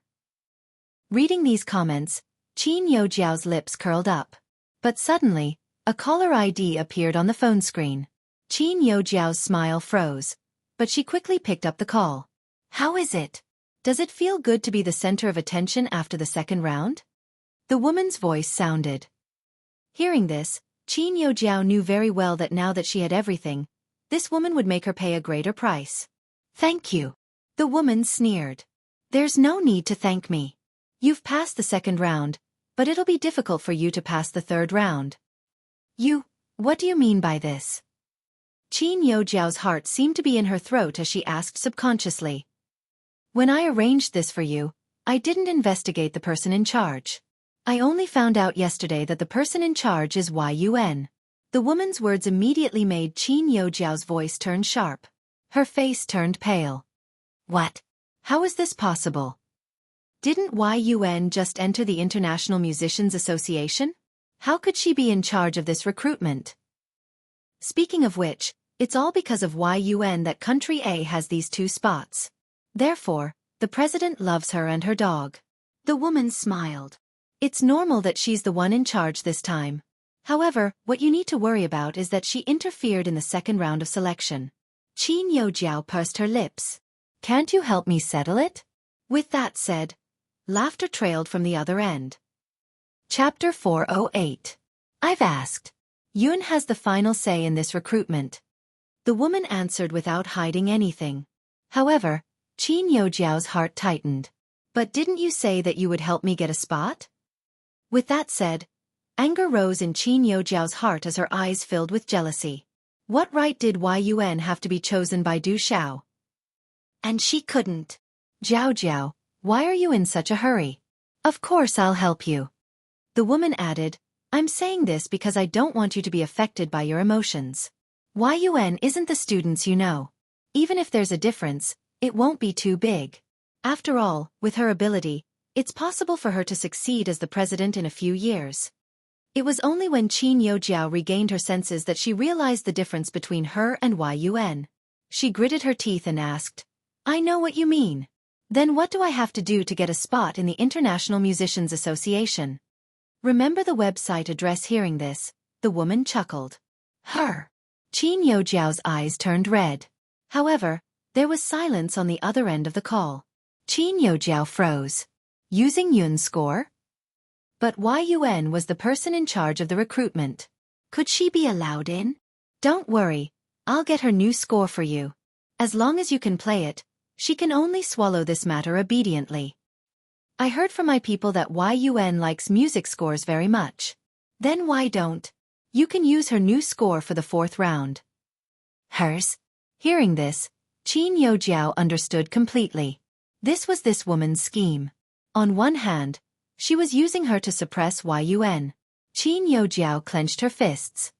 But didn't you say that she might succeed as the president? Could she continue to stay after offending the future president? As long as you listen to me, you'll be fine. What help? I have a friend who studies computing. Can you help him find a capable teacher? On the other hand, she wanted Yun to hate her. This way, she could only listen to her. Qin Yojiao gritted her teeth, knowing that this was her only way. I promise you. But I have a favor to ask you for. Isn't there still a week? I'll give you a new score in 3 days. Bei Yunj was standing in front of the apartment building. As soon as she picked up the call, she went straight to the point. That's not what I'm talking about this time. For the past few days, Bei Yunj had been busy with the project and didn't pay much attention to the International Musicians Association. Who knew? The next day, Du Xiao personally called again. Bei Yunj, keep an eye on me? Yes, I've been investigating for 2 days and found out that someone wants to steal your new score. Be careful these days. You can send me the score a week later. Du Xiao did not forget to remind her. Also, don't put the score in the computer. Use a paper to write it down. Du Xiao's eyelids twitched. Bei Yunj. Then what is it? During this period of time, I've been urging you to write the score. I didn't notice that someone had their eyes on you. I understand. Bei Yunj raised her eyebrows. She didn't expect that someone would be interested in her new song before it was even completed. After a while, she was afraid that that person would have a backup plan and simply hack into Bei Yunj's computer to steal the score. After all, she still did not know who that person was. However, he could even bribe someone from the International Musicians Association. It was obvious that that person was very powerful. She suddenly laughed. Elder Du, I have something to trouble you with. What is it? Bei Yunj said. Can you continue investigating this for me? Don't worry. Even if you don't say anything, I'll investigate this. After all, you're a member of the International Musicians Association now. Hearing Du Xiao say this, Bei Yunj nodded. Chapter 409. Thank you, Elder Du. Xiao smiled. I found out. What do you plan to do? Bei Yunj's eyes curved and her casual tone carried a hint of playfulness. Since someone misses me so much, of course I have to return the favor. Not long after hanging up the phone, a voice sounded from the elevator. Why are you here? Director Lin had just come downstairs. When she saw Bei Yunj downstairs, her heart ached as she tugged at her. However, her tone was gentle as she scolded. The weather is so hot. What are you doing downstairs? I'm free today, so I wanted to accompany you. Bei Yunj's red lips curled up. She didn't know if Director Lin had woken up at this time, so she waited downstairs. She thought that Director Lin would also go to buy groceries in the morning. I think you're trying to anger me to death. What if you get a heat stroke on such a hot day? The old lady wiped Bei Yunj's sweat with heartache and continued to nag. Even if you miss Grandma, you shouldn't wait downstairs. Can't you just call Grandma? It's okay. I'm also happy to wait for Grandma downstairs. Bei Yunj's eyes were too beautiful. When she smiled, the old lady's heart melted. This is the key. Go upstairs and watch TV for a while. Grandma will go buy groceries and come back to cook something delicious for you. Director Lin had always wanted to see Bei Yunj, but she was afraid that Bei Yunj would be bored if she accompanied an old lady like her. Therefore, Director Lin rarely called Bei Yunj. However, this time, Director Lin was already overjoyed that Bei Yunj took the initiative to look for her. Grandma, I'll accompany you to the market. Bei Yunj didn't wait for Director Lin to refuse and held her arm as they walked out. However, she didn't expect. Suddenly, there was the sound of high heels clicking on the ground behind them. A figure almost knocked Director Lin down. Delicacies. Fortunately, Bei Yunj was holding on to Director Lin's arm. A trace of coldness flashed past Bei Yunj's eyes as she looked up at the young woman in a suit. But before she could speak, Director Lin hurriedly grabbed her hand. This little girl is opposite of mine. She was probably in a hurry because she was going to be late. It doesn't matter. Bei Yunj restrained the coldness in his eyes and said lightly. Yes, Grandma, let's go shopping. All right. In the wet market. Watching Director Lin buy groceries, Bei Yunj couldn't say anything. She could only help Director Lin carry the groceries. As she lazily held her phone, she opened her contact list and found the person in charge of Director Lin's community. Hello, is there a woman in her 20s or 30s living in my grandmother's apartment? Very soon. The person in charge, Little Li, replied. Xiao Li. Yes, the resident of 401, he Maching, is the only 26 to 27-year-old woman. Seeing this, Bei Yunj typed another paragraph. Yes, ask her to move out this week. She doesn't have to pay this month's rent. Seeing this message, the person in charge, Xiao Li, seemed to be shocked for a while before he replied. Okay. This condominium was actually under Bei Yunj's name. However, the condominium that Bei Yunj bought in the beginning was another personal condominium in this community. However, Director Lin felt that it was too big, so Bei Yunj had no choice but to buy a smaller multi-unit condominium. He chose the most comfortable one for Director Lin to live in. As for the rest, he asked the person in charge to help him rent. After all, Bei Yunj bought the entire condominium to make it easier for Director Lin to choose a neighbor. Suddenly, the auntie's voice sounded. Chapter 410. Thank you. When Director Lin heard this, she beamed with joy. Unexpectedly, the auntie became enthusiastic again. How old is your daughter? Do you have a boyfriend? Actually, I have a good nephew. Although he's a little short, he works in a foreign company. He earns tens of thousands a month. When Director Lin heard this, the smile on her face gradually disappeared. There's no need.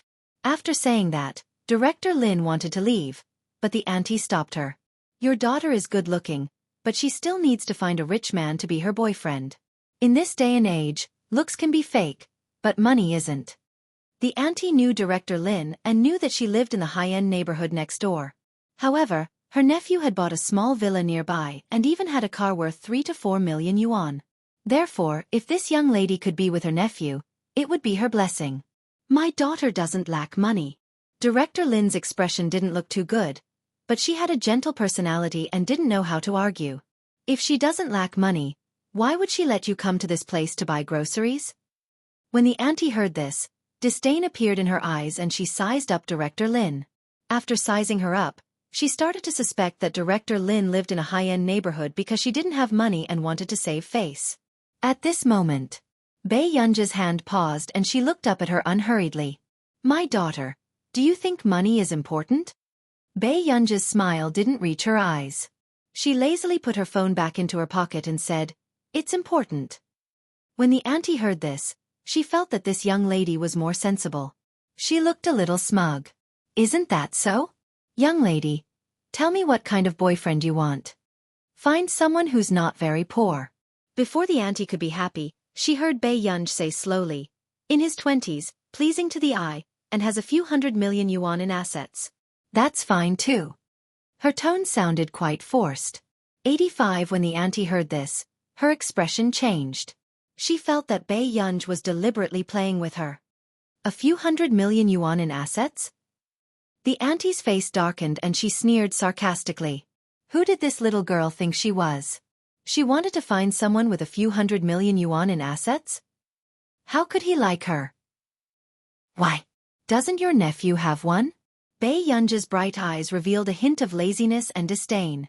After that, Bei Yunji pulled Director Lin and left. Only the auntie was left behind. She was so angry that she was about to ascend to heaven. Does this little girl really think that she can eat just because she's pretty? How could someone with a few 100 million yuan like her? Not long after, another middle-aged woman who had witnessed all this carefully tugged at her sleeve. I was just joking with you. How can you joke like this?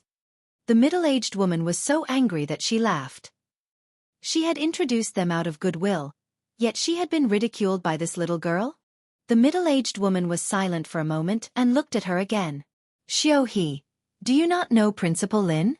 Last time, my grandson told me that the elder sister is the former dean of Yunchang University, and the daughter next to her is the daughter of the Qin Group. With that, she added, the Qin Corporation with a market value of hundreds of millions. As soon as he finished speaking, the middle-aged woman, who had been scolding just now, suddenly trembled and her legs almost went weak. What did you say? The middle-aged woman who knew the truth said frankly, if someone with a few 100 million yuan in assets can be liked by the young lady of the Qin family, I'm afraid he has to marry into her family. The people around who heard this also fell silent. Chapter 4:11. Bei Yunji accompanied Director Lin for half an hour. Just as she was about to return to the apartment, she suddenly received a call. It was from Tsang Su.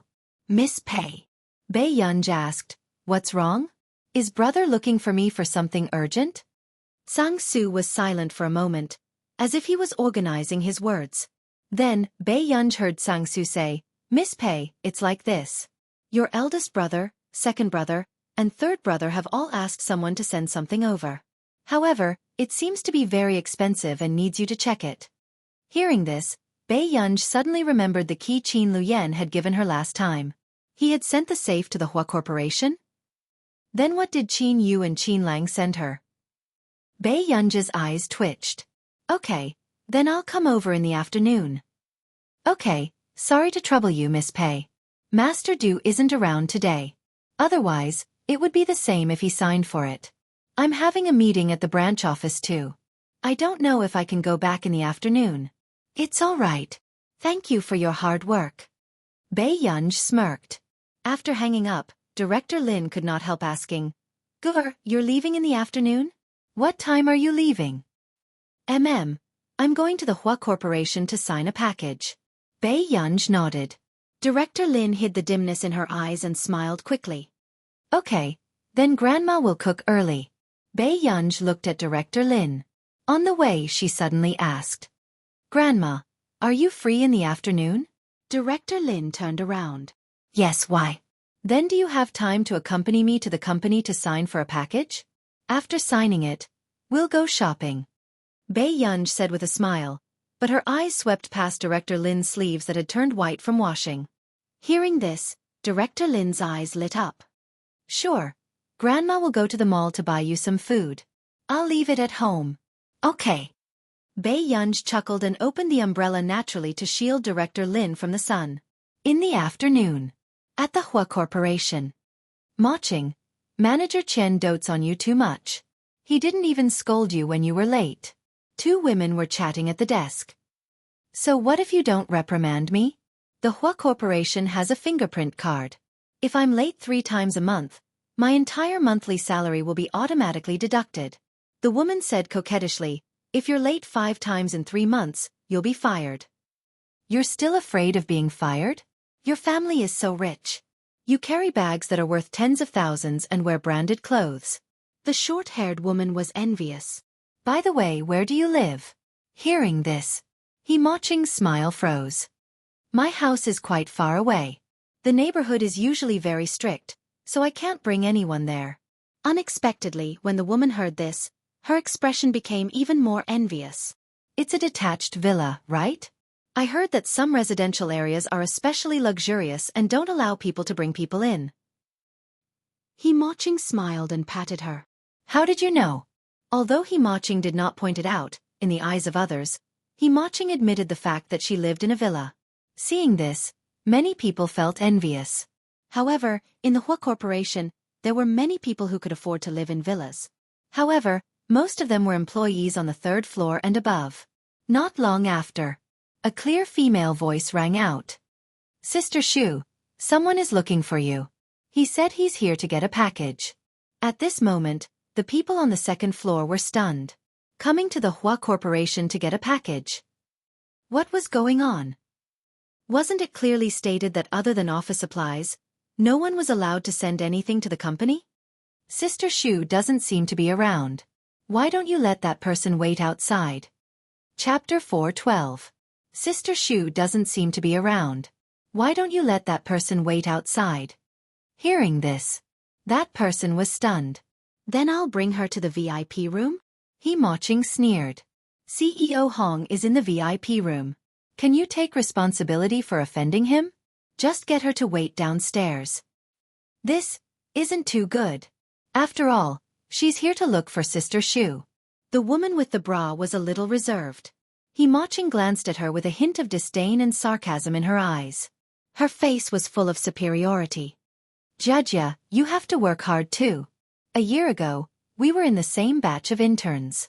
Now, you're still the most marginal person on the 2nd floor. You might as well go home and sell fish for your mother. With that, Judya's face turned red and pale, but the others either laughed at her or buried themselves in their work and pretended not to hear. Everyone knew that Judya's family was not well off and she relied on her mother to sell fish to support her family. As for Himaching, she was wearing branded clothes and was still living in a villa. The difference in social status between the two of them was huge. I'll go and deliver tea to CEO Hong. Before Judya could leave, Himaching called out to her condescendingly. Wait. Judya stopped in her tracks and did not dare to turn back.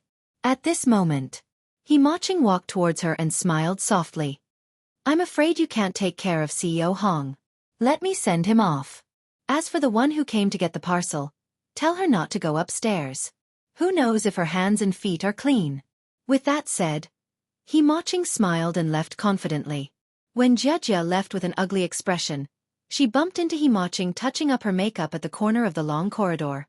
On the 2nd floor, Himaching was indeed one of the prettiest. Judya pursed her lips, adjusted her black-rimmed glasses, and went downstairs silently. She asked the front desk and found the young lady who was holding the parcel. 7 questions. Miss, may I know who you are? Halfway through Judya's sentence, Bei Yunj turned around. Her bright and beautiful face made one instantly dazed. However, there was no warmth in her beautiful eyes. After Judya came back to her senses, she immediately continued. You're Miss Pei who's here to collect the parcel, right? Bei Yunj replied. Yes. At this moment, Judya felt that she had heard the surname Pei somewhere before. Yet, he couldn't remember. Judya glanced at Bei Yunj and bowed seriously to Bei Yunj. I'm sorry, Miss Pei. Sister Shu isn't here. I might have to trouble you to wait here. While you're waiting, I'll be here with you. Is that okay? Hearing this, Bei Yunj glanced at Director Lin unconsciously. She asked, how long will it take? If Sister Shu wants to have a meeting, It will take at least 20 minutes and at most 40 minutes. Then can I go upstairs? Bei Yunj asked. Previously, when she came to the Hua Corporation, Sang-Soo had personally come down to pick her up. She had also used the exclusive elevator. This time, he did not expect that things would become so troublesome when Sang-Soo was not around. I may not have the right to do so, Jia said awkwardly. Supervisor Qian hated her to begin with. If Supervisor Qian used this as an excuse to make a fuss, she might be fired. If she were to resign, how would the family be able to handle it? Bei Yunj could tell that Jia was in a difficult position, so she did not insist. Instead, she sent Sang-Soo a message. But after a few minutes, the message was like a stone sinking into the sea. There was no reply. Chapter 4:13. Then I'll think of a way. Jia's face inexplicably heated up. Then, her eyes lit up and she whispered to Bei Yunj, Miss Pei, my work desk is on the second floor. Why don't you and your grandmother come to my place first? Anyway, her work desk was at the edge and no one usually paid attention to it. Bei Yunj looked at the honest girl in front of her and couldn't help but chuckle. She smiled and her eyes seemed to light up. Okay, thank you, sister. However, when she went upstairs, Jia realized that something was wrong. Had she seen this lady's grandmother somewhere before? Jia couldn't help but ponder, but she didn't expect to see Ma Qing holding on to President Hong, who was in his 50s or 60s. Instantly, Jia was stunned. When Ma Qing saw Jia, her face almost distorted. She instinctively let go of President Hong's hand. What are you doing here? Ma Qing's face darkened as she questioned. I brought a guest. Panic flashed across Jia's eyes and she lowered her head guiltily. As for Ma Qing, her face darkened. She didn't expect Jia to dare to go against her. Before she could speak, she looked up and saw Director Lin. She instantly panicked. Why is that old fart next door here? No. She couldn't let these two people stay in the Hua Corporation. What if this old fart spouted nonsense in the company and told others that she only lived in a high-end apartment? What should she do? Director Lin also recognized Ma Qing and a smile appeared on her face. Isn't this he? Don't talk to me. Do I know you? Ma Qing interrupted her sternly, but she didn't notice that Bei Yunj's gaze had turned cold. Director Lin had always been easy to talk to, but after being stabbed, the smile on her face froze. Quick Reading Network, Jia, are you in cahoots with them? Ma Qing's sarcastic tone attracted the attention of many people because her voice wasn't soft. What nonsense are you talking about? Jia's face turned pale. I'm talking nonsense? Don't tell me she's your old mother, the one who sells fish? What about this woman? With that, Ma Qing sneered. Just as she was about to turn her head and continue mocking him, she unexpectedly bumped into a pair of cold eyes with a faint smile. For a moment, his scalp went numb. Who was this girl? After regaining her senses, the first thing Ma Qing noticed was Bei Yunj's impeccable face. Then, she looked at Bei Yunj's clothes. There was no logo, and it didn't look like a brand new product. She was indeed just a good-looking little girl. This young lady is... Suddenly, CEO Hong, who had been silent all this while, spoke. Ma Qing turned around and saw CEO Hong staring at Bei Yunj. His eyes were filled with lust. Immediately, jealousy and hatred welled up in his heart. CEO Hong, who knows if the people outside are clean? Let's go back. Changing the topic, Ma Qing looked at Jia arrogantly. Wang Jia, you'd better take her down now. Otherwise, I'll make you pack your things and scram this month. After saying this, Wang Jiagong's face paled. Suddenly, a faint sneer sounded behind him. What are you laughing at? Grandma, let's go to the third floor. The barking on the second floor is quite scary. Bei Yunj's lazy voice was arrogant and presumptuous as it sounded unhurriedly. But after saying that, Ma Qing's face darkened. What did you say? Chapter 4:14. As soon as she finished speaking, many people's inquisitive gazes landed on the three of them. Director Lin instinctively frowned and wanted to protect Bei Yunj behind her. Who knew? Bei Yunj suddenly laughed and asked in a lazy tone. Why, Miss He? Is your indenture contract hidden in the company? For a moment, the atmosphere on the field was hard to restrain. Director Lin and Wang Jelly beside her were stunned. They did not expect such a beautiful girl to say that. What did you say? Do you dare to say it again? He Maching's expression changed as she gritted her teeth and looked at Bei Yunj. Grandma, let's go upstairs. Bei Yunj held Director Lin's hand as if nothing had happened and slowly pressed the elevator button for the third floor. Seeing that Bei Yunj was ignoring her, He Maching almost went crazy with anger. She gritted her teeth. Who allowed you to go upstairs? However, Bei Yunj still brought the two of them up to the third floor without changing her expression. Miss He, since you're afraid that their hands and feet are dirty, I'll go upstairs and help you keep a lookout. With that said, CEO Hong naturally entered another elevator, not giving He Maching any chance to reject him. Obviously, CEO Hong wasn't helping her keep a lookout. He had clearly taken a fancy to that woman just now. He Maching was furious and walked to Manager Chen's office with a dark face. In the VIP room on the third floor. Miss Pei, you're really amazing. Wang Jia couldn't help but praise her. She didn't dare to treat He Maching like that. Are you very afraid of her? Bei Yunj glanced at her. Wang Jia paused and handed the water she had just brought to Bei Yunj and Director Lin. After the two of them thanked her, Wang Jia said, I'm a peripheral figure in the company. Her boss likes her and her family is rich. Wang Jia forced a smile. It's inevitable that she feels inferior. Hearing this, Bei Yunj glanced at her and didn't say anything. But a few minutes later, an unfamiliar call came. It was Sister Shu, whom Tsang Su had arranged for her. Miss Pei, I'm really sorry. Something happened in the marketing department. I was in a hurry to make arrangements and forgot to ask someone to pick you up outside. Bei Yunj replied lazily, It's nothing. Then have you entered the company? Are you satisfied with their hospitality? Yes, Miss Wang Jia is quite good. After saying this, Sister Shu, who was on the other end of the phone, seemed to have almost forgotten about Wang Jia. When she remembered her, she immediately laughed. Really? Jia is quite hardworking in the company. Find an opportunity to arrange a better job for her this year. Tsang Su had a good relationship with her and had told her everything clearly. He could offend anyone but Miss Pei. You can continue with your work. Bei Yunj smiled. All right, don't worry. I'll be there in 15 minutes. However, after the call, Bei Yunj did not expect that a young man would come up to the third floor faster than her. Miss Pei, is that you? Bei Yunj replied. Yes. It's like this. Your 3 boxes. I'll get someone to bring them to the third floor. After you've checked them, I'll send them back for you. Is that okay? Bei Yunj nodded. Okay, sorry to trouble you. You're welcome. It's no trouble at all. The young man instinctively lowered his head. He was a little embarrassed to look Bei Yunj in the eyes. He just smiled and touched his head. Until he left. CEO Hong returned to the VIP room. But because there were other people around, he could only talk to Bei Yunj occasionally. He seemed to be revealing how rich he was.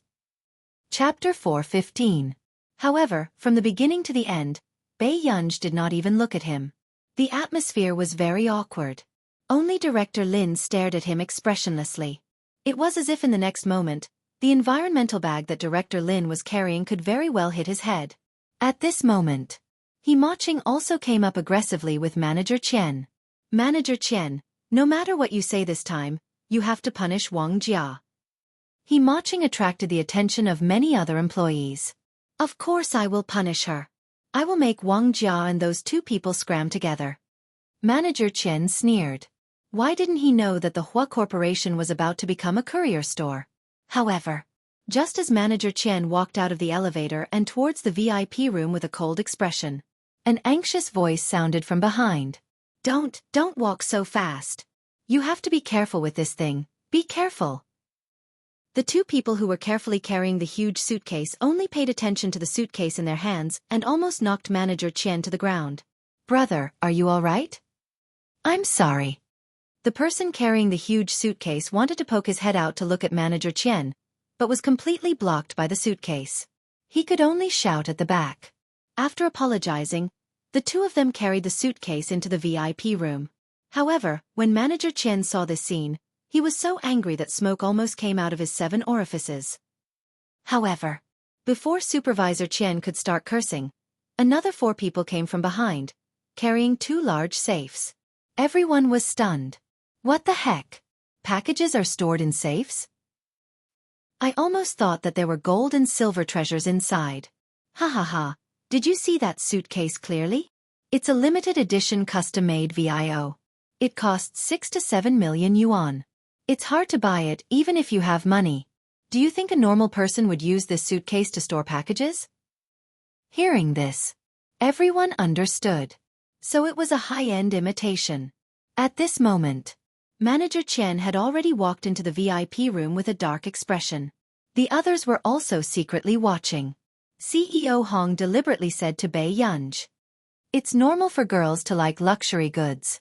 But it's so cheap to buy a fake one. Why don't I buy you a real one?" Bei Yunj glanced at him with an impatient look in his eyes. "Do you have a lot of things to do?"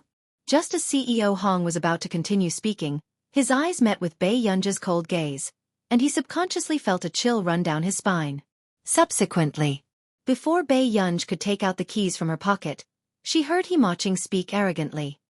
"Manager Chen, it's this young lady who insisted on coming to the VIP room. Those who don't know better would think that she's someone from the Hua Corporation." Manager Chen's face darkened and he sneered. "Miss Pei, you said that your sister Shu's guest. Do you have evidence?" Hearing this, Wang Jia immediately explained. "Supervisor Chen, she really is." Big Sister Shu said. "Shut up. Who are you to speak here?" Supervisor Chen glanced at her coldly and reprimanded her. Wang Jia's face turned red and white. But surprisingly, she still insisted. "No matter what, Miss Pei is indeed Big Sister Shu's guest. This package also says Miss Pei. If you chase Miss Pei out, Big Sister Shu will be angry." Seeing that Wang Jia still dared to refute him, Manager Chen felt that Wang Jia was becoming more and more daring. He sneered. "All right, then I want to see if Big Sister Shu will appear here." As soon as he finished speaking, Bei Yunj glanced at him casually and then took out a key. "Are you going to stand here and watch me open the package?" Chapter 4:16. Why do you have gold inside? Manager Chen's tone was sarcastic and disdainful. When Bei Yunj heard this, she glanced at him unhurriedly and did not say anything. She turned around and looked at the 2 safes and leather suitcases. Her eyelids twitched. Suddenly, Bei Yunj received a message. She opened it and realized that it was from Qin Lang. "Qin Lang. Gu-er. The password of the safe is 6 *********. Third brother will send the key to you alone." Bei Yunj was speechless. Suddenly, He Maching's sarcastic voice sounded. "Why? Are you too ashamed to open the safe? Don't you dare to use Vo's imitation to store things?" Bei Yunj did not look at her at all. After putting her phone back into her pocket, she thanked the 6 of them. This lazy attitude made He Maching grit her teeth in anger. She wanted to see how this woman could continue pretending. Using a safe to store things, she really thought that her things were precious. The next moment, Bei Yunj identified the safe that Qin Luyen had given her and her eyebrows twitched unconsciously. Last time, Qin Luyen had told her that this was not something precious. It was just some small accessories and materials for her to play with. Thinking of this, Bei Yunj took out the key and decided to open Qin Luyen's. Who knew? When she opened the safe door, more than 10 pearls and diamonds the size of pigeon eggs squeezed out. No one could laugh at the scene. Bei Yunj was speechless. Wang Jia was the first to react. She immediately picked up the pearls and diamonds all over the floor. They had never seen such big pearls and diamonds in their lives. Although it looked quite real, it still looked quite real. "Miss Pei, your pearls and diamonds." Wang Jia placed the diamonds and pearls on the table in fear and trepidation. When the others heard this, they felt that Wang Jia was probably stupid. These pearls and diamonds were so big, did they look real? Until they saw Bei Yunj pick up a ruby necklace and stuff the pearls and diamonds from just now into it casually. Everyone could not help but feel their hearts ache. Although they knew that the jewelry was fake, their hearts still ached when they saw it being treated like this. Suddenly, a girl sighed. "That ruby necklace really looks like the eye of the god of creation." "What eyes?" The eye of the god of creation was sold 3 years ago for 520 million. It was bought by a rich collector. This young lady's high-quality imitation is exactly the same as the real one. The more the crowd listened, the more they felt an inexplicable strange feeling. Pei Yunji's eyes were filled with impatience from the commotion, and she glanced at the restless crowd. The next moment, everyone subconsciously shut their mouths.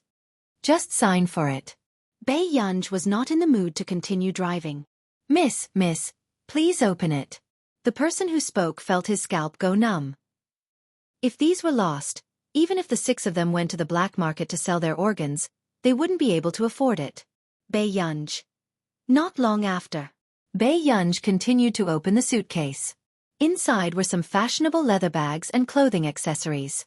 There were about 20 to 30 of them, and they were casually stuffed into the suitcase. It looked like it was bought from a wholesale market. The people watching unconsciously heaved a sigh of relief. That's not bad. It was just a leather bag. Look at that khaki-colored one. Doesn't it look like the same style as Princess Oprah's? I heard that there are only 2 in the world. Don't say such weird things, okay? This was a high-quality imitation. Everyone hypnotized themselves. Chapter 4:17.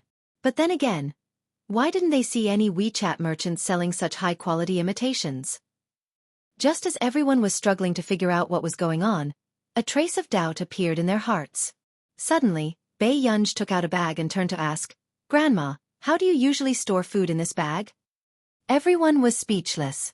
All right, it was true. This is very expensive, right?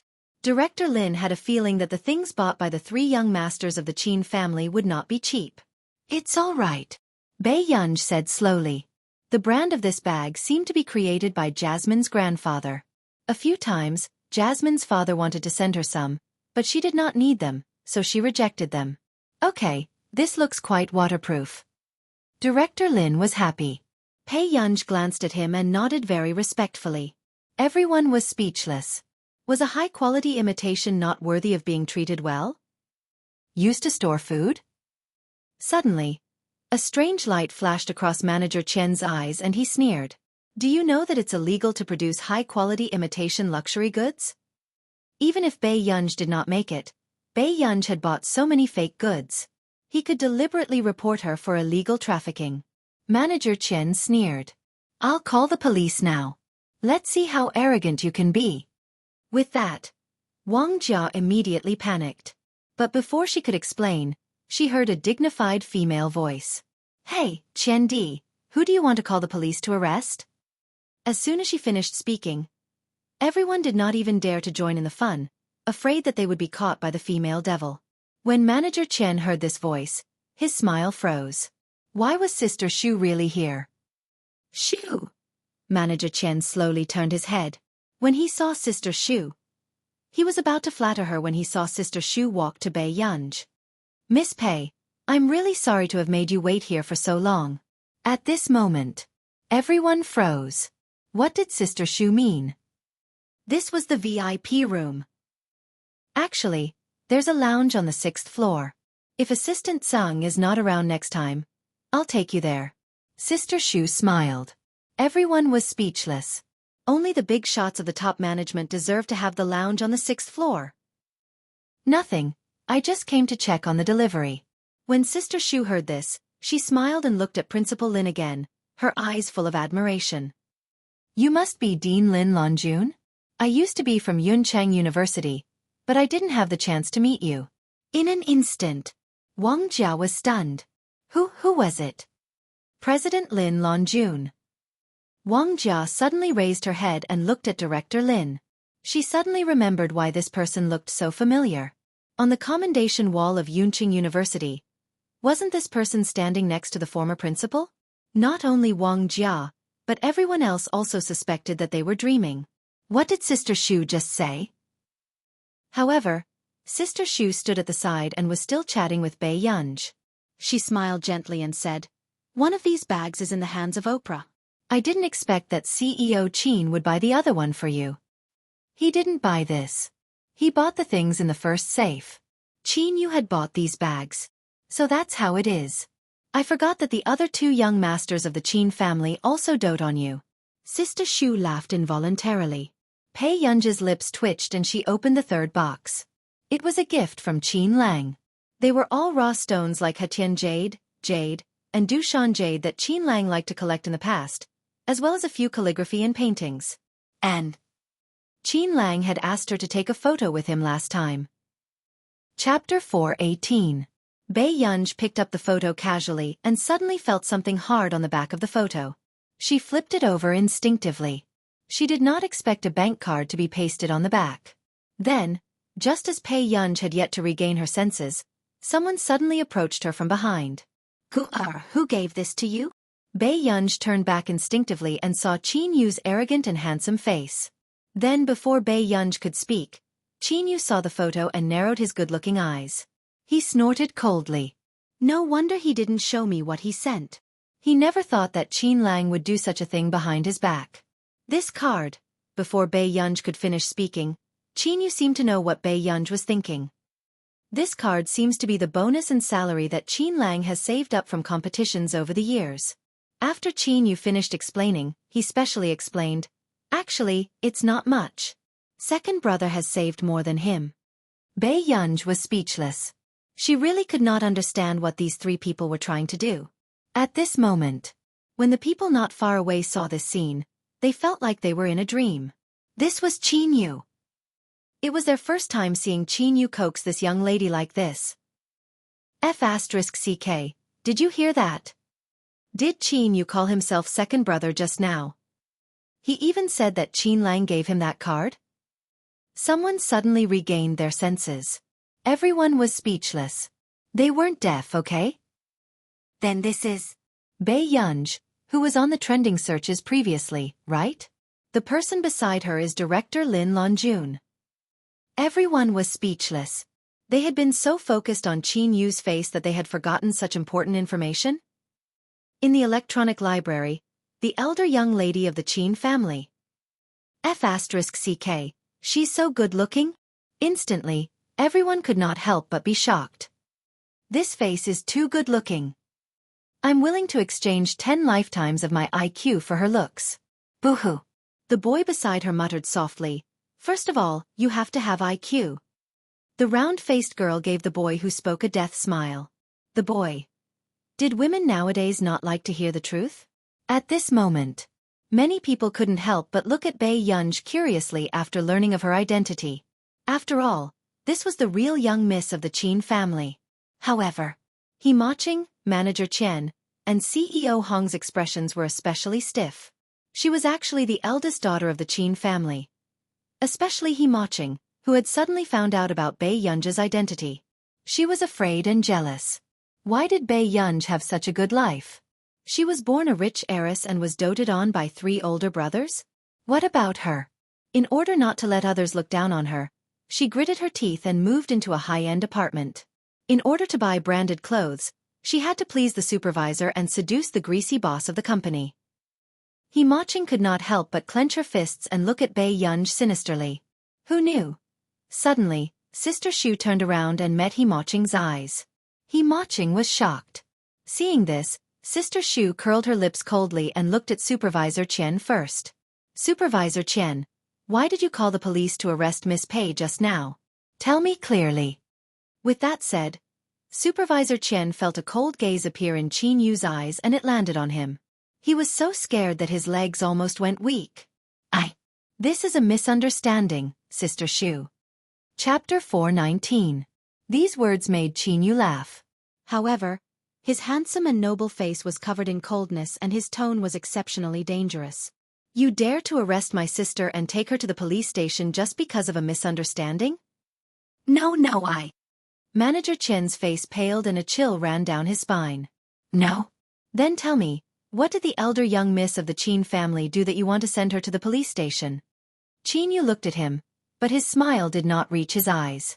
His gaze was clearly saying, if you don't give me an explanation today, I'll let you say goodbye to this beautiful world. I was really wrong, Mr. Qin. Manager Chen wanted to cry. How could he have known that this was actually the elder young miss of the Qin family? But now, he had been instigated by someone else and thought that the dozens of bags Bei Yun had gotten must be high-quality imitations. Before Manager Chen could push the blame away, He heard Sister Shu say, "Mr. Qin, I think I vaguely heard Manager Chen say that Miss Pei's bags are fake. He wants to report Miss Pei for selling imitation luxury goods." With that said, Manager Qian's legs almost turned to jelly and he almost didn't dare to breathe under Qin Yu's murderous gaze. "You're really good. Is the bag I gave you fake?" Qin Yu snorted and asked coldly. Everyone was shocked when they heard this. Did Qin Yu buy this? Didn't Qin Yu say back then that this kind of fancy branded bag was the most worthless thing? Then what was he doing now? Buying limited edition bags wholesale for his sister. Ha! Indeed. One could not believe a word this D***gammon man said. "Mr. Qin. No, no. How can what you bought be fake?" Manager Chen was afraid of offending Qin Yu and immediately found a scapegoat. "It's her. He Maching told me." Manager Chen turned around and slapped He Maching, almost slapping her to the ground. He said fiercely, "B***tch, are you trying to harm me on purpose? You were the one who told me that Miss Pei's grandmother lives next door to you. You even said that Miss Pei's grandmother doesn't look like a good person and looks poor." Hearing this, the others felt that something was wrong. Doesn't He Maching live in a villa? Principal Lin lives next door to her? Someone couldn't help but ask. Manager Chen, who felt that he had been used by He Maching, sneered. "Her? Live in a villa? How many more men does she have to sleep with before she can fulfill this wish?" "Chen Di." He Maching's tone was sharp. She didn't expect Manager Chen to fall out with her in public. "Bitch, did I say something wrong? Can you afford the branded clothes you're wearing?" Manager Chen's tone was disdainful. As for the others, when they heard this explosive gossip, they couldn't help but suck in a breath of cold air. So He Maching wasn't a rich young lady? To think that all these branded clothes were obtained in this way. Instantly, the way everyone looked at He Maching changed. He Maching could not stand everyone's strange gazes and could not help but scream. She flew into a rage out of humiliation and went up to grab Manager Chen's face. After Supervisor Chen was scratched, he became even angrier. He grabbed He Maching's hair and slammed it against the table. Everyone was dumbfounded by this scene. Then, the boys came back to their senses and immediately went forward to pull Supervisor Chen away. "You B***tch, how dare you catch me? If it wasn't for me, would you have F***king stayed in the Hua Corporation?" After Manager Chen felt the burning pain on his face, he cursed even more. Chapter 420. This B***tch. If it wasn't for his support, would she be able to stay in the Hua Corporation? She actually dared to lay a hand on him. The more Manager Chen thought about it, the angrier he became. He laughed coldly. "He Maching, you're a bus that anyone can get on. Why are you still pretending to be a rich young lady? Why don't you see if you're worthy? You said that Wang Jia smells like fish, but what about you? Your father is just a stall seller. How dare you talk about others?" "Chen Di." He Maching's facade was exposed and she immediately screamed in despair. In the next moment, seeing Chen Di's ugly expression, a ferocious look flashed past He Maching's face and she laughed out loud again. "Chen Di, who are you? Didn't you sleep with me back then? When your wife was pregnant, didn't you do it with me? He wanted to destroy her? Alright, then go to hell with her." He Maching's eyes were filled with hatred and madness. Instantly, the people around widened their eyes. They did not expect such a thing to happen. No wonder Manager Chen treated He Maching so well usually. So these two people had such a relationship behind the scenes. Manager Chen's expression froze. He did not expect He Maching to dare to say this. This woman was crazy. She was really crazy. "Manager Chen, it seems like you're very happy to be in this position." At this moment Sister Shu laughed. "Sister Shu, no, she seduced me on purpose. Don't listen to this B***tch. Before Manager Chen could finish speaking, he heard Sister Shu say coldly, "The company has a clear rule that you can't have any transactions with your subordinates or superiors. This is one of the reasons. Secondly, it's my first time hearing that you want to send an important guest of the company to the police station. Manager Chen, you're really something." "No, Sister Shu, believe me. I really didn't know Miss Pei's identity. Who would have known that an important guest was only coming to the company to get a package? Who would have known that this package was not an ordinary package? You don't know Miss Pei's identity? Miss Pei has an appointment, so she's my guest. So, you want to target my guest? In an instant, Manager Qian's face was pale and he was at a loss for words. He knew that he would definitely be implicated if he offended the elder young miss of the Qin family this time and Qin Yu found out. But now, Sister Shu's attitude was that she wanted to dismiss him. Today, you and he Maching will pack your things and leave. Oh right, Wang Jia can be considered a veteran. Her performance has always been good. She will take over the position of the supervisor in the future. Elder Sister Shu said expressionlessly. However, regardless of whether it was the first sentence or the second sentence, they both caused the crowd to boil over. Manager Qian had so many connections in the company. How could Sister Shu chase him away just like that? This new replacement was the most marginal person on the second floor? At first, everyone didn't understand. Then they suddenly realized that the only person who had been speaking up for Miss Pei and Director Lin was Wang Jia. What kind of luck did Wang Jia have? The moment Manager Qian stepped down, she became the person with the highest position on the second floor? At this moment, Wang Jia also felt like she was in a dream. She had just been scolded by Supervisor Qian, and now she had replaced Supervisor Qian's position. After regaining her senses, Wang Jia immediately said excitedly, Thank you, Sister Shu. I'll do my best. Why are you thanking me? Sister Shu smiled and glanced at Bei Yunj. In the end, she did not say anything. Chapter 421. How could this be? How could Sister Shu fire him? It wasn't just Manager Qian. He Maching, who was beside him, also looked like she was having a mental breakdown. Her expression looked like she was crying and laughing at the same time. How could this be? How could the old thing living next door be the former dean of Yuncheng University that they were talking about? Since this girl was the eldest daughter of the Qin family, why did she only let this old thing live in a high-end district? Then, before he Maching could regain her senses, her phone kept ringing. When she took it out to take a look, she realized that the person who had been calling her was Xiao Li, the person in charge of the district. He Maching didn't want to offend him, so she immediately picked up the call. However, she didn't expect to hear Xiao Li say coldly, Miss He, I'm sorry. I'll have to trouble you to move next week. What? What do you mean? Why should I move? You don't meet the conditions for our apartment, so you have to move. Xiao Li put on a fake smile. Miss, you know very well that the best apartment in our district is the one you live in. But the price we offered you isn't high either. Because you're not the one picking the apartment, but the apartment picking the person.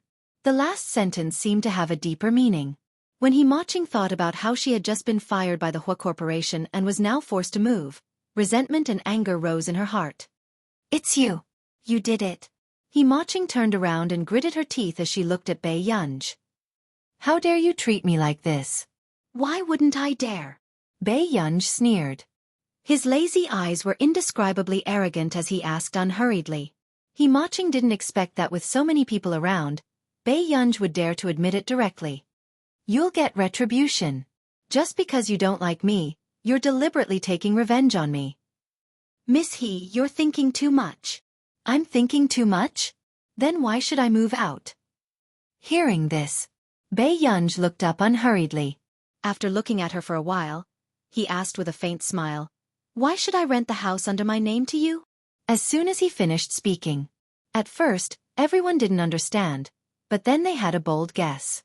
Could it be that the eldest miss of the Qin family bought her house by building? Everyone froze, and he Maching's face turned pale. You bought an entire floor? Director Lin turned around and couldn't help but ask. Bei Yunj. 1. Director Lin. Everyone. The world of the rich was unimaginable. Why are you buying one? Director Lin had always advocated frugality, which was the same as most of the intellectuals of that era. All corrupt practices were strictly prohibited. Last time, the former principal of Yun University was so angry that he punished his grandson for buying shoes that cost hundreds of thousands of yuan. After her daughter recovered, she bought the entire building. Bei Yunj could tell that Director Lin was unhappy. She immediately held Director Lin's hand. Her beautiful eyes were exceptionally clear. "There's a discount, Grandma." Everyone. It turned out that rich people also like to buy things on sale. In hindsight, everyone's gaze unconsciously landed on the 3 chests. So, this was really a box of jewelry, a box of branded bags, and a box of jade antiques? My legs are going to go weak. The pearl that just rolled out is actually real. Woo-woo, such a big pearl. It was poverty that limited her imagination. How could there be such a big pearl and diamond in this world? Chapter 422. Don't you think we should pay more attention to that eye of the god of creation? 2 years ago, it was sold for hundreds of millions. Even now, it would be doubled. When everyone thought of how Bai Yunj had casually stuffed the eye of the god of creation back into the safe just now, their hearts skipped a beat. Did this woman have a heart of stone? Was such a rare piece of jewelry not worthy of her gentleness? The female staff present looked at Bai Yunj and started to wonder if she had saved the world in her previous life. Or had she made a huge contribution to human society? Otherwise, why was she so lucky? She was a rich young lady and had 3 male idols. After dealing with these 3 boxes, the others left. He Maching and manager Qian were also taken away by Sister Shu. "Why are you here?" Bai Yunj looked up at Qin Yu and asked. Aren't you going back to the old mansion today? Second brother will accompany you to get your things." Qin Yu could not suppress the smile on his lips and he became even happier. He had finally waited for this day. Hearing this, Bai Yunj's eyes darkened and she remembered that Huashidu had mentioned this to her last time. Bai Yunj hid the strange look in her eyes. "I want to go to the mall with Grandma first before sending her back." "That's good. Second brother drove here. Can second brother send Grandma Lin back?" Qin Yu's dark eyes were bright as he looked at Bai Yunj pitifully. Bai Yunj pursed her red lips unconsciously. However, before Bai Yunj could speak, she heard Director Lin say with a smile, "Okay. If you have the chance in the future, Mr. Qin can come and visit me." "Grandma Lin, if you agree, why don't you call me you? When my grandmother was still alive, she liked to call me that too." Qin Yu turned to look at Director Lin and said with a smile, "Good child, good." Director Lin nodded and grabbed Qin Yu's hand with a smile. Instead, she let go of Bai Yunj. Bai Yunj turned to look at Director Lin instinctively. "You is so handsome. If he were my grandson, I'd be happy too," Director Lin said with a smile. "If you're willing, I can do that. After all, you're the one who raised Gu'er. You're the benefactor of our Qin family." Qin Yu was good-looking to begin with, and when he smiled, it was impossible for people to dislike him. Principal Lin smiled and shook his head. To be honest, she was unwilling to return Gu'er to the Qin family. Luckily, the Qin family treated Gu'er very well. On the way, Bai Yunj followed by the side without a word, listening to Director Lin and Qin Yu chat. Until they arrived at the mall. Bai Yunj took Director Lin to a clothing store and picked out many sets of clothes for Director Lin to try. Once she thought that it was not bad, Bai Yunj would buy all of them. She was so fast that Qin Yu, who was beside her, did not even have time to pay to leave a good impression. After coming out, Director Lin looked at the 4 big paper bags that were stuffed to the brim. She immediately grabbed Bai Yunj's hand and wanted to leave as soon as possible. She didn't dare to shop anymore. Bai Yunj found an excuse to go to the restroom in the shopping mall. At this moment, Director Lin turned around and saw Qin Yu, whose face was covered tightly, holding a card in his hand. However, he did not have the time to take it out from the beginning to the end. Director Lin laughed. Did you make Gu'er angry before?" Hearing this, Qin Yu was stunned for a moment before his dark eyes gradually darkened. He gripped the card in his hand tightly unconsciously, and a word rolled out of his throat with difficulty. Chapter 423. It's okay.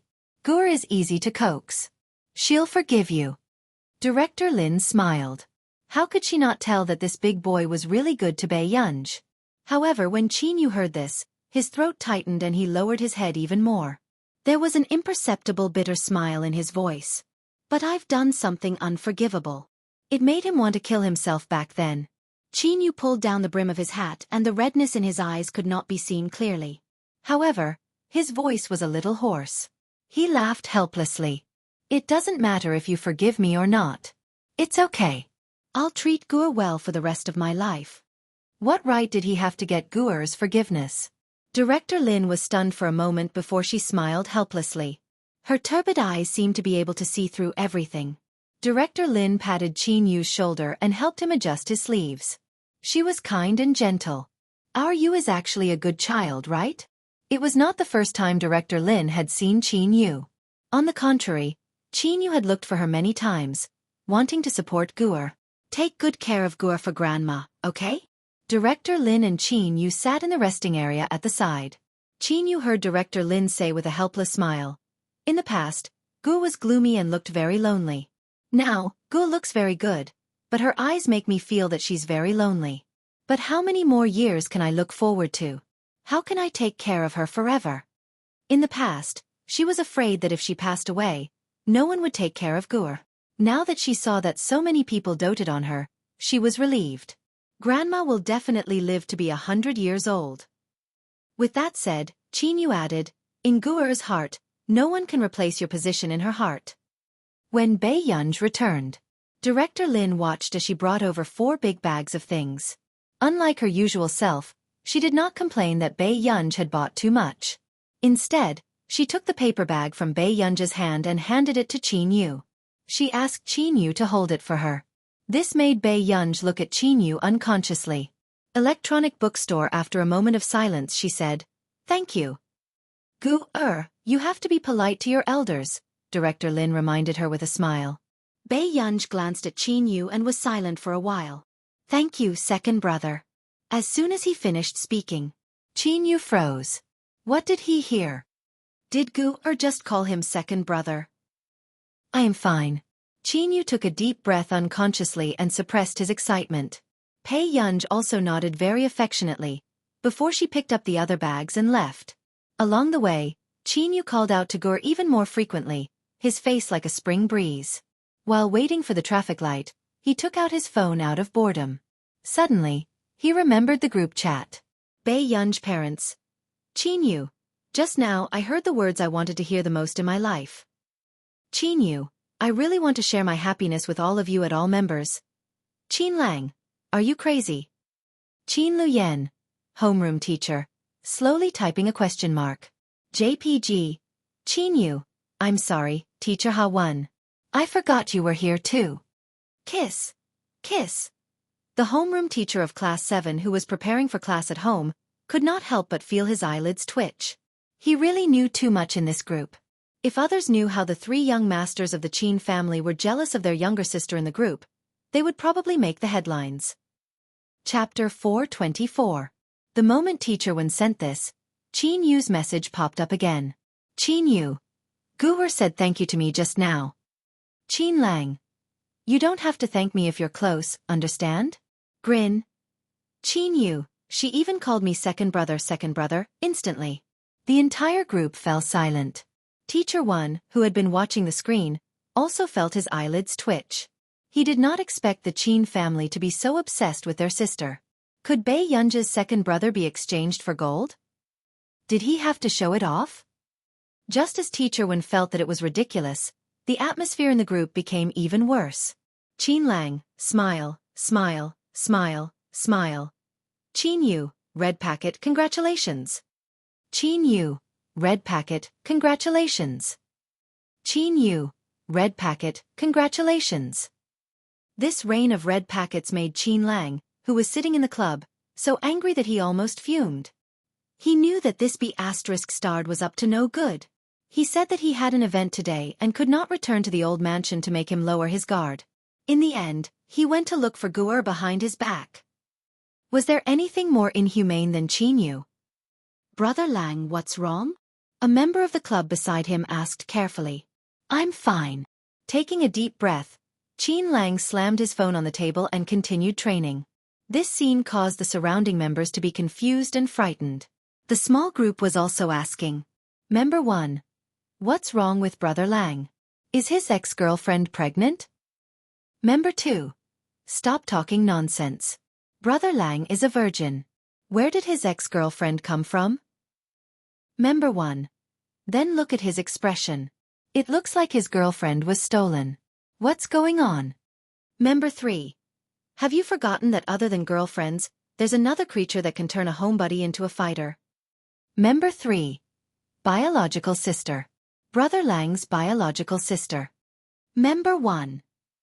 The truth is out. Last time, I saw that Brother Lang's sister was very pretty online and wanted to contact her. In the end, Brother Lang made me clean the toilet for half a month and said that he wanted me to wake up. Member 2. +1. Biological sisters might not be treasured by others, but those who look like little fairies definitely will. I wonder if Brother Lang's sister will come for the friendly match. Member 3. Don't let your imagination run wild. If you take one more look at Brother Lang's sister, Brother Lang will let you cut the queue and reincarnate. After sending Director Lin back, Qin Yu drove Bei Yunj back to Hua Shidu's place to get her luggage. Miss Pei, this is... Auntie Meow had just finished cooking. The moment she came out, she saw Qin Yu helping Bei Yunj bring her luggage home. I went home to accompany my grandfather. Upon hearing Bei Yunj's words, Auntie Meow's eyes were filled with reluctance. Ha! Is Miss Pei coming back? How can I trouble Master Do to take care of my Gua? Qin Yu smiled. Guer is the eldest young lady of our Qin family. Of course we will take good care of her. Aunt Meow, take good care of yourself too. I'm done tidying up. Bei Yunj was holding a notebook, and the rest were placed in the box. The other things were not brought by her either. He didn't take it away. Aren't you going to have a meal before leaving? Auntie Meow looked like her daughter was about to leave, her expression full of reluctance. No need. The old mansion has already prepared dinner. The old master is waiting for Guer at home. With that said with a smile, Qin Yu thanked Auntie Meow. Seeing how reluctant Auntie Meow was to part with her, he could tell that Auntie Meow must have taken good care of Guer usually. Seeing this, Auntie Meow stopped trying to dissuade him and could only watch helplessly as Qin Yu drove back to the old mansion. P.S. Be good and remember to vote. Chapter 425. About half an hour later, Hua Shidu returned, only to find that Auntie Meow had just heated up dinner in the living room. Mr. Hua, you're back. Coincidentally, the food is hot. Auntie Meow smiled. Where's Yun Yun? Hua Shidu's well-defined hands pulled off his tie casually. Then, he looked down and unbuttoned his sleeves. Ha! Miss Pei returned to the old mansion today. Did you forget? Auntie Meow was stunned for a moment before she answered. Hearing Auntie Meow say this, Hua Shidu finally remembered that old Master Qin had asked him to tell Yun Yun last time. He would let Yun Yun stay at the old mansion for a week or two first. After old Master Qin's birthday banquet, he would fetch Yun Yun back. After Hua Shidu regained his senses, he said, Yun Yun has been staying at the Qin family's old mansion for the past 2 weeks. Auntie Meow, you can rest for a while. 2 weeks. From what second young Master Qin said, Miss Pei doesn't seem to be coming back. Auntie Meow muttered softly. These words made Hua Shidu, who was about to go upstairs, stop in his tracks. Not coming back? Hua Shidu's low and calm voice was a little ambiguous. Who said that? Second young Master Qin. Miss Pei stood at the side and didn't say anything. She probably thinks so. Auntie Meow said straightforwardly. Hearing this, Hua Shidu's cold fingers rubbed against hers slowly. After a while, he walked up again. All right, I got it. Mr. Hua, your dinner. I'll eat later. Hearing this, Auntie Meow could not help but have a headache. In the past, when Miss Pei was not around, Mr. Hua had never allowed her to eat and did not cherish her health at all. However, after Miss Pei came, Mr. Hua started to change. At least, he would eat on time every day. But now, Auntie Meow saw that Mr. Hua had not changed at all. He was only willing to eat with Miss Pei every day. In the Qin family's old mansion. Grandpa, why don't you call Qin Yu to hurry him up? Is Qin Yu doing this on purpose? Do you want him to stay with Gu alone? Suppressing his temper, Qin Lang walked to Old Master Qin. Old Master Qin's eyelid twitched. Gu still has to go to Shidu. How can she be so fast? That's true, but Qin Yu isn't a good person. Qin Lang could not help but mutter. The corners of Old Master Qin's mouth twitched. He looked at his anxious grandson and then at his eldest grandson, who was sitting on the sofa and working. Ha! Are you good people? Don't you know how many times you've come to the old mansion when Guer isn't around? Now, she was in a hurry to live in the old house. Not long after, there was a sound at the door. Old Master Qin and the rest looked up and saw Qin Yu smiling with a beautiful girl beside him. It was their Guer. Bei Yunj didn't say much along the way. When she looked up and saw Old Master Qin, she smiled. Grandpa. What's wrong, Guer? Why do I feel like you're unhappy? Old Master Qin reached out to touch Bei Yunj's head and deliberately teased her. You don't like living with me? How could this be? Bei Yunj smiled. When she turned around, she realized that Qin Lang and Qin Luyan were both there. Seeing that Old Master Qin was staring at her, Bei Yunj narrowed her eyes and said, Big brother, third brother. The moment she finished speaking, Qin Luyan and Qin Lang were also stunned. The atmosphere inexplicably fell into a chill. Was Guer willing to call them that just now? Suddenly, Qin Lang understood why Qin Yu had sent so many red packets just because she called him second brother. Chapter 426. Qin Luyan did not seem to be affected. He responded calmly and sat on the sofa. Qin Lang's heart was beating wildly, and he could not suppress the corners of his lips. Do you want to take a look at your room first? I'll go alone. With that said, Qin Yu had already taken the initiative to carry Bei Yunj's luggage upstairs. Seeing this, Bei Yunj could not say anything else and only followed Qin Yu upstairs. Qin Lang, who was trying his best to suppress his emotions, sat on the sofa and could not help but take out his phone. He scrolled through his WeChat moments and liked them crazily. At the same time, it attracted the doubts of his WeChat moments. Brother Lang, did your account get hacked? Brother Lang, why are you liking our opponent's player? The coach has already gone to get the knife. F***ck, Brother Lang, don't scare me. I just heard 2 days ago that you don't like women. Now you're liking my WeChat moments. No way, no way. Dog Qin, are you crazy? I was F***king hit by a car. Why are you liking it? Qin Lang was in a good mood. He ignored those people who were spewing nonsense and flipped through the list happily. However, he also noticed with his sharp eyes that Qin Luyan kept sending red packets in the Qin Corporation's management group. Qin Lang looked up at Qin Luyan, who had a cold and composed expression. He was indeed different on the inside. Upstairs. The moment Bei Yunj pushed open the door, she saw a pink decoration. What's wrong, Guer? Why are you standing there? Do you like it a lot? Second brother and your third brother specially arranged it. After Qin Yu put Bei Yunj's luggage in, he said happily. This was the pink princess room that he and Qin Lang had spent a lot of effort to design. Bei Yunj was speechless. Although she did not hate pink, it was difficult for her to fall asleep with such a strong visual impact. Bei Yunj thought for a moment and asked tactfully, Are there any other rooms? What's wrong? Guer doesn't like it? Qin Yu asked instinctively, staring at her unblinkingly. Bei Yunj's eyes flashed. I'm fine. Guer, you rest first. When it's time for dinner, I'll call you upstairs. All right. After watching Qin Yu go downstairs, Bei Yunj walked to the other side of the long corridor. She pushed open the door of the guest room. After making sure that no one was staying, she put her things in. However, Bei Yunj did not notice that the guest room seemed to have just been cleaned. At night, Bei Yunj accompanied Old Master Qin for dinner. Other than Old Master Qin, there were also Qin Luyan and the other two at home. It looked very lively. But for some reason, Bei Yunj still felt a sense of loss. Guer, is the food at home not to your liking? Why do you seem to be eating so little? Old Master Qin asked worriedly. After Bei Yunj came back to her senses, she picked up more food and said, No. Seeing this, Old Master Qin didn't say anything else, but looking at his granddaughter, his heart was like a mirror. If it wasn't because the food wasn't good, then it was because the person he wanted to see wasn't here. After going upstairs, Bei Yunj was flipping through her book as usual, but her phone was not on silent mode. Soon, her phone rang.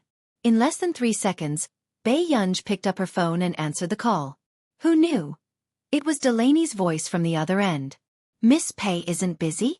Delaney was flattered. He did not expect Bei Yunj to answer the call so quickly. Chapter 427. What's the matter? Yunj asked. Actually, it's not a big deal. Delaney chuckled. I'm going to Yuncheng in half a month too. Why don't we arrange a time to go out for a meal? Yunj said, I don't have time. I have to prepare for the monthly exam. Delaney was speechless. Was there a more perfunctory reason than this? Will you take a look at the professional league on the maps of the gods? Delaney asked carefully. This was Yunj's third brother's competition after all. He should be there, right? I don't have time. Yunj still used the same words. Delaney was speechless. Was the Qin family cutting ties with Yunj? All right then. Delaney could not hide his sigh. Originally, he really wanted to meet Yunj when he came to Yuncheng this time. After all, to be able to have such a scientific research level at such a young age, he would definitely be an amazing person in the future. He felt that his brat was very lucky to be able to let Tich do scientific research with such a person.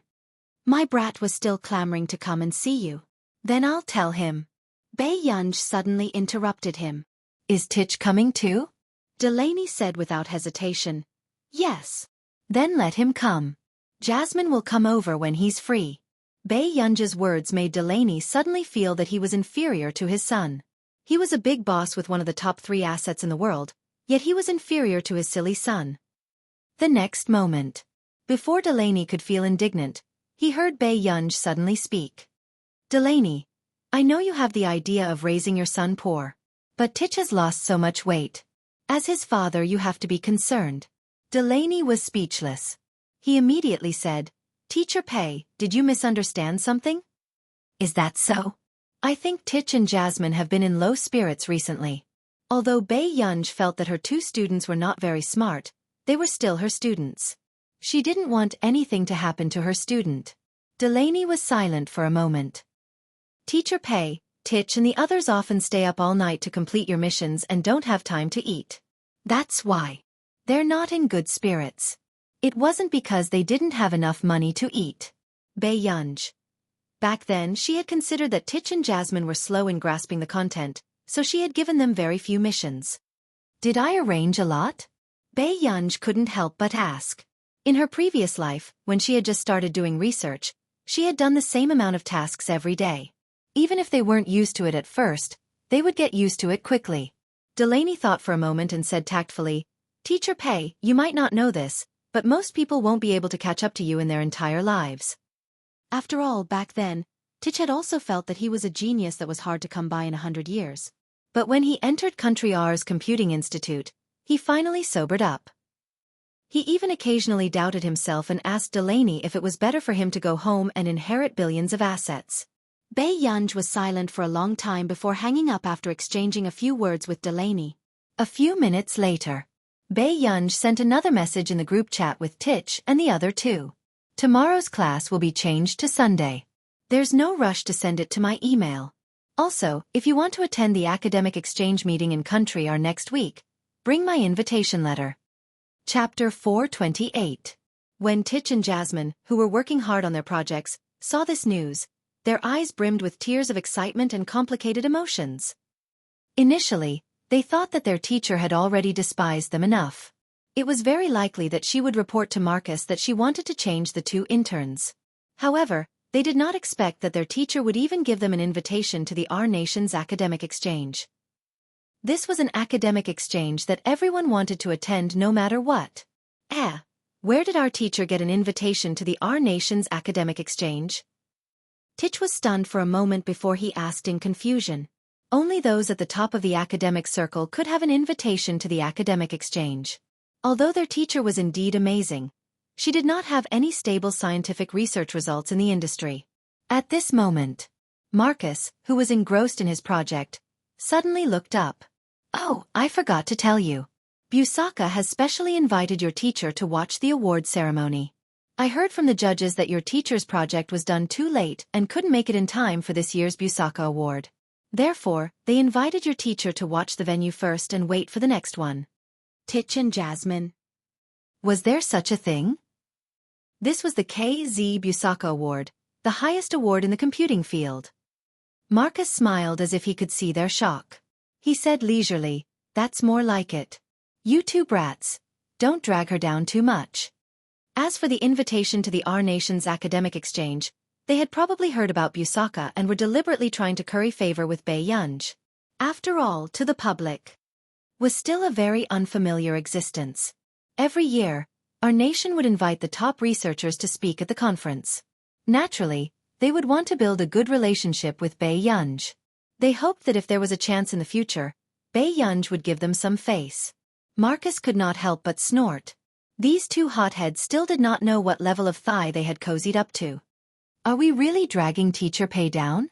After Titch was done being agitated, he seemed to have thought of something and his expression darkened. Marcus was very honest. Yes. Wonderful book, right? Titch and Jasmine. Then, before Jasmine could finish, he was interrupted by Marcus. What does it matter?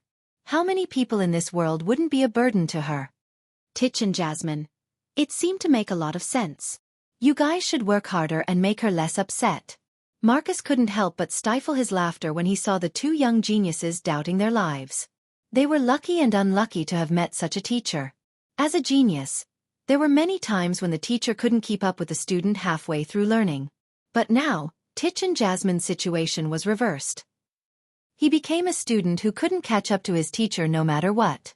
This strong feeling of disparity was indeed heartbreaking. Qin family's old residence. Bei Yunj had just finished showering and was about to work on a project when she heard her phone ring. Her long eyelashes fluttered, and her gaze fell on the remarks on the screen. Very soon. Bei Yunj answered the phone, but her tone was light. What's the matter, brother? Yes. The man's deep voice became even more magnetic through the electric current, as if deliberately teasing people's eardrums. Bei Yunj sounded a little displeased. It's so late. Do you have something to tell me? Chapter 429. The man's upturned eyes were charming and his gaze was deep and explicit. His posture was light and lazy and the corners of his lips curled up into a smile that made people blush and their hearts race. He held a cigarette casually between his fingers as he leaned lazily against the railing of the balcony. His voice was low and hoarse. I can't sleep. Bei Yunj was silent for a moment. Why can't you sleep?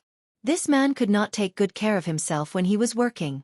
I'm afraid that the little girl will have no conscience and forget about me in 2 days. Bei Yunj was speechless. His words made it sound as if she had abandoned him after having sex with him. Before Bei Yunj could finish speaking, she heard the man drag his voice and say slowly, Brother is alone at home and can't wait for our Yunyun to call to say good night. His deep and magnetic voice seemed to ring in her ear.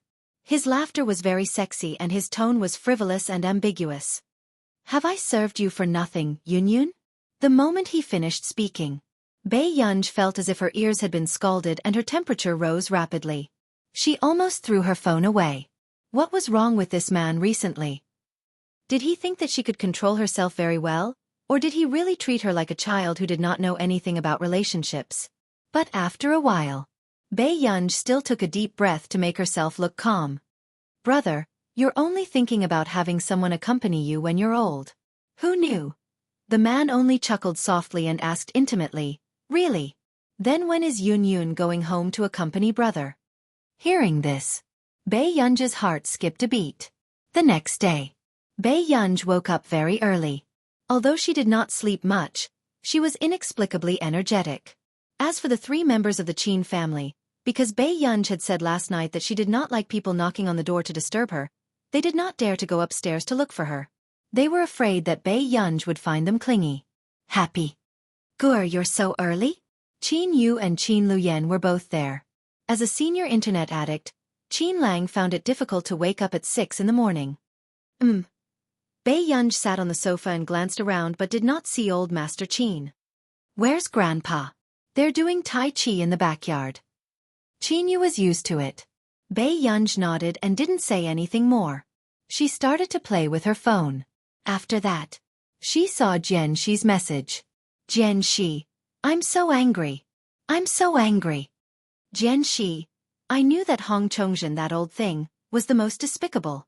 Jian Shi, Shiba Inu biting rod. JPG, Bei Yunj.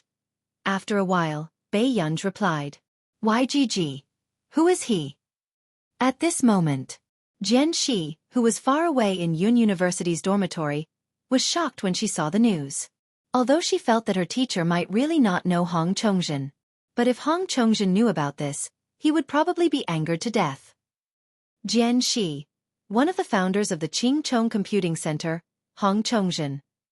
Bei Yunj glanced at the message and remembered that when she had checked the local computing organizations, there seemed to be such a computing center. They claimed that they would catch up with the development of the Computing Institute within 3 years. However, since they had such a claim, it proved that they were still inferior to the institute. Therefore, Bei Yunj did not pay much attention to it. YGG. Why are you suddenly scolding him? Jian Shi. In his interview this month, he had a comment about the newbies in the industry. He was talking about you. You're tuning in to the Xiaofan's Wuxia Tales YouTube channel. Don't forget to subscribe and join us on this journey to catch the most captivating stories.